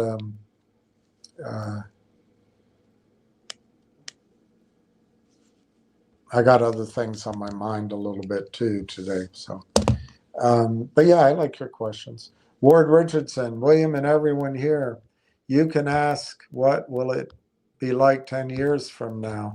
The answer, unrecognizable. That is the power of AI. And I would ask,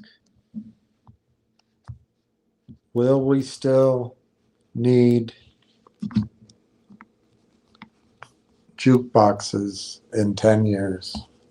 Will human sorrow at the loss of a love still exist in 10 years? T. Alex, Talis Corporation. T. Alex says, confirm the successful completion of the full redemption.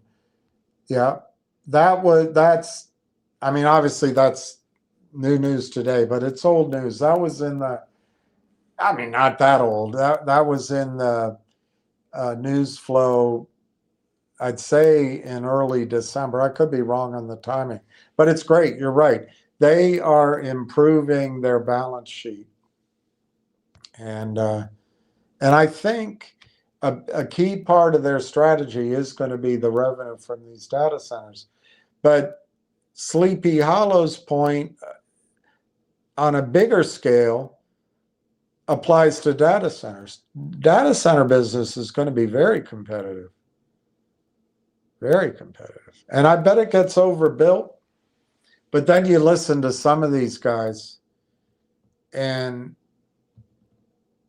some of their numbers, and overbuilt's the wrong thing to worry about. It's that we don't have enough capacity.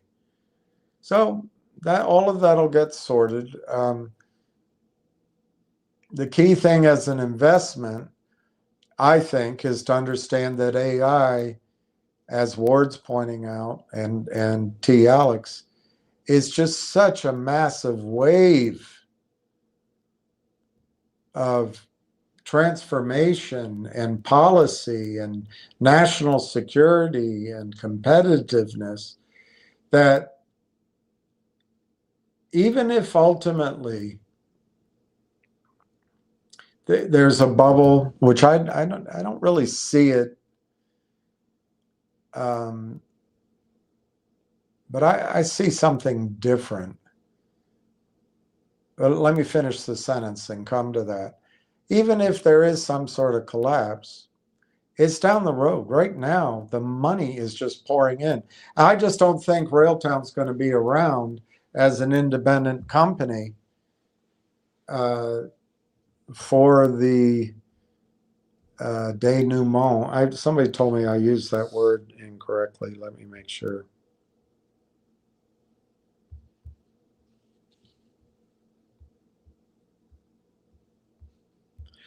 He was an attorney. I'm not sure he knew.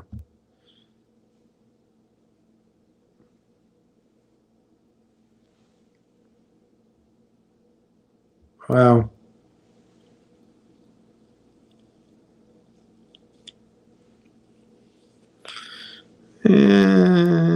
I'd say I use it mostly correctly.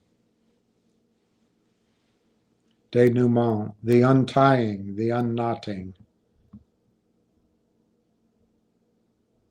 where the plot unravels. So it's the climax. Yeah, okay.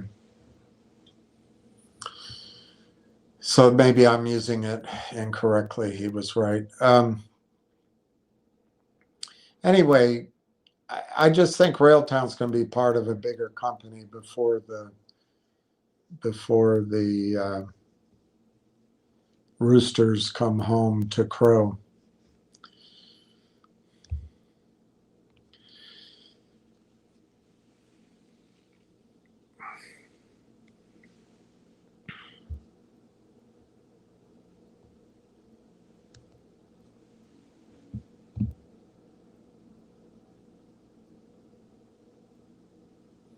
So I think it's great that they're reorganizing their cap.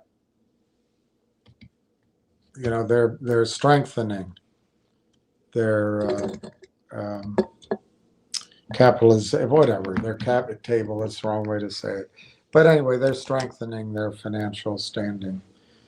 Um, yeah, it was a December offering. I saw that. 2.9 billion.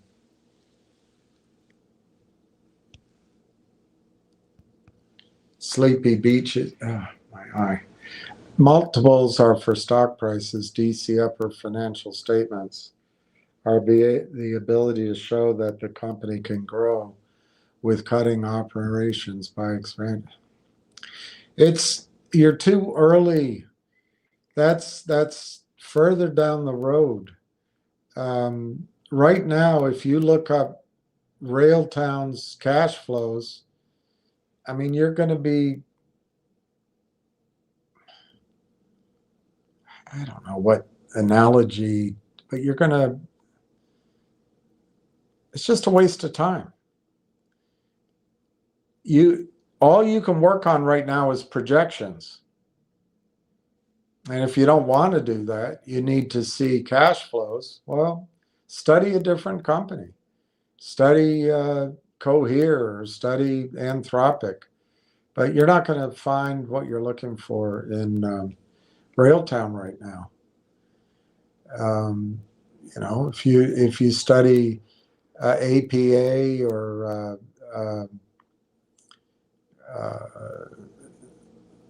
you know, perhaps you go study Barrick Gold, you can go look at their discounted cash flows and really come up with a good analysis.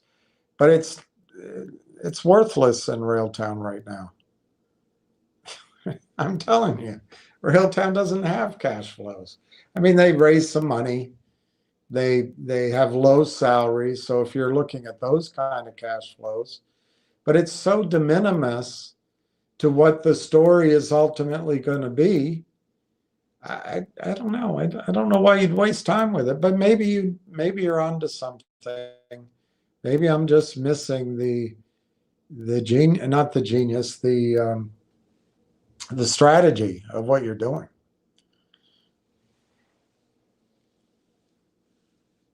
Operations cost, stable expansion costs, recurring revenue gives the growth multiple to use for growth companies.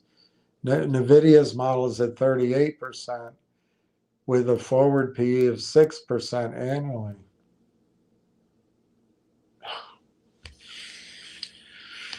Yes, NVIDIA is, I don't know that it's a forward PE of 6%. Growth annually? I don't know. I'd have to check that. But I think that number, 38 on, and I think that's on earnings, or is it on revenues? You don't say. Operation goes, yeah, that's great. I'm glad you're really smart with as an accountant or as a financial analyst. But NVIDIA's model is, we could say, almost say, a mature company versus a startup company. But, you know, NVIDIA is still trying to grow. And I think NVIDIA is going to continue to have these huge multiples because they have the only chip that everyone wants. But it looks like AMD's catching up. It looks like Google's making one they're not going to even make public outside of their ecosystem. And what's his name is working on one. The one that cheated on Johnny Depp's wife, Amber Heard, Elon Musk. So eventually NVIDIA is going to have competition, but the whole industry is going to grow. So right now NVIDIA is almost by itself. So its numbers are almost vertical, the multiples and trajectory, but that'll slow down at some point, and they'll have to share it with Tesla, AMD, China, and elsewhere, but it'll still be growing. But I don't know. I really don't know why I don't know what your point is comparing Railtown to NVIDIA. I would love Railtown to be a NVIDIA standalone, but I don't think it's the same. Chips are different than software. Regardless of what you call software, it's software. It's highly competitive. I think you build out your model, you prove it, prove your concept, show that the revenues can scale, and sell the son of a gun. And I think that's what they're going to do. Ward Richardson, William, I give the company 100x multiple since I found out about Rail Engine software. Yeah, I'd like you to expand on that if you can, but you don't have to do it today. But I think it should be 100x in the early stages. I mean, these multiples are based on rate of growth and the size of the market. And in the early stages, I think it should be 100x or even 200x. I don't agree with this Google research that they have serious competitors. I think LegChain is a comp more than a competitor. When I was young, I left, I trained with Merrill Lynch, and a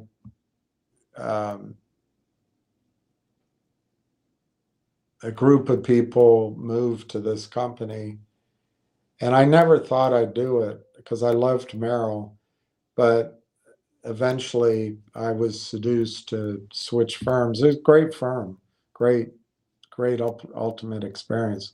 But I went through a transition, and I just couldn't stand it, because when you're young, I'd tell people I worked at Merrill Lynch, and then there'd be an advertisement in the middle of the football game, or I'd open somebody's account and they had these beautiful statements. And when I went to this other firm, the statements weren't very good. No advertising. And I brought that up to my boss. Of course, he didn't want to hear it. But he said, look, just look at it this way. Merrill's out doing the advertising. They're doing all those things right. They're just growing the marketplace. That means there's more room for us. And it's going to help us grow. And that's what I think about the competitors. At 100x, if Railtown gets to a projected 250 million in revenue, let's say in 2 or 3 years forward projection. Well, I don't know if it'll still be at 100, because will the 250 million grow to 250 billion? But the thing is, it might. We don't know. The data center, this market is just gigantic. And I just don't think people are seeing that. If you prove the concept on the data centers, and if for some reason Railtown becomes kind of a standard, or the standard, wow. But of course, a lot of that growth could then have to go inside the corpus, the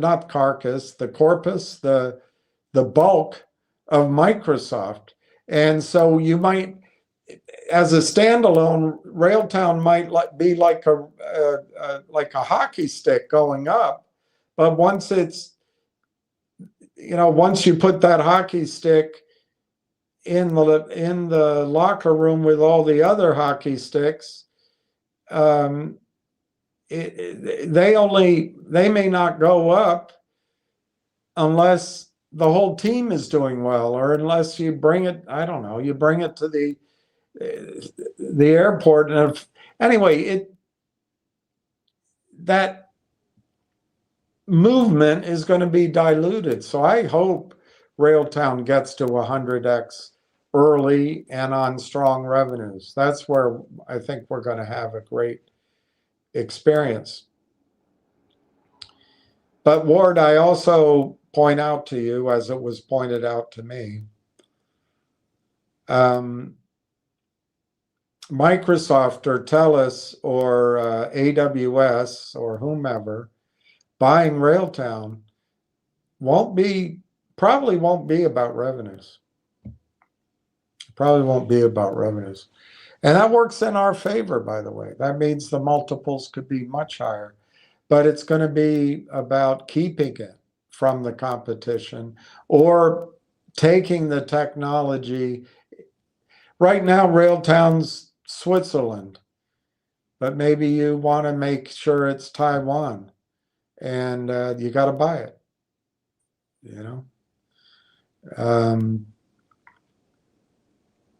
And they'll pay up, and they're just issuing new shares, so it could get really excited. But I agree with you, Ward. 100x makes sense. All right, it's 8 o'clock. I've had a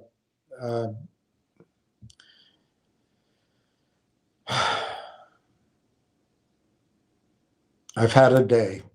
Anyway, I'm going to sign off. We'll talk. I'll do better presentation next time. I wish everyone peace, and you should know that the Twins are going to sign Victor Carantini. All right. Sleepy beaches. Same to you. Have a great weekend yourself. All right, everybody. Ciao, Bella.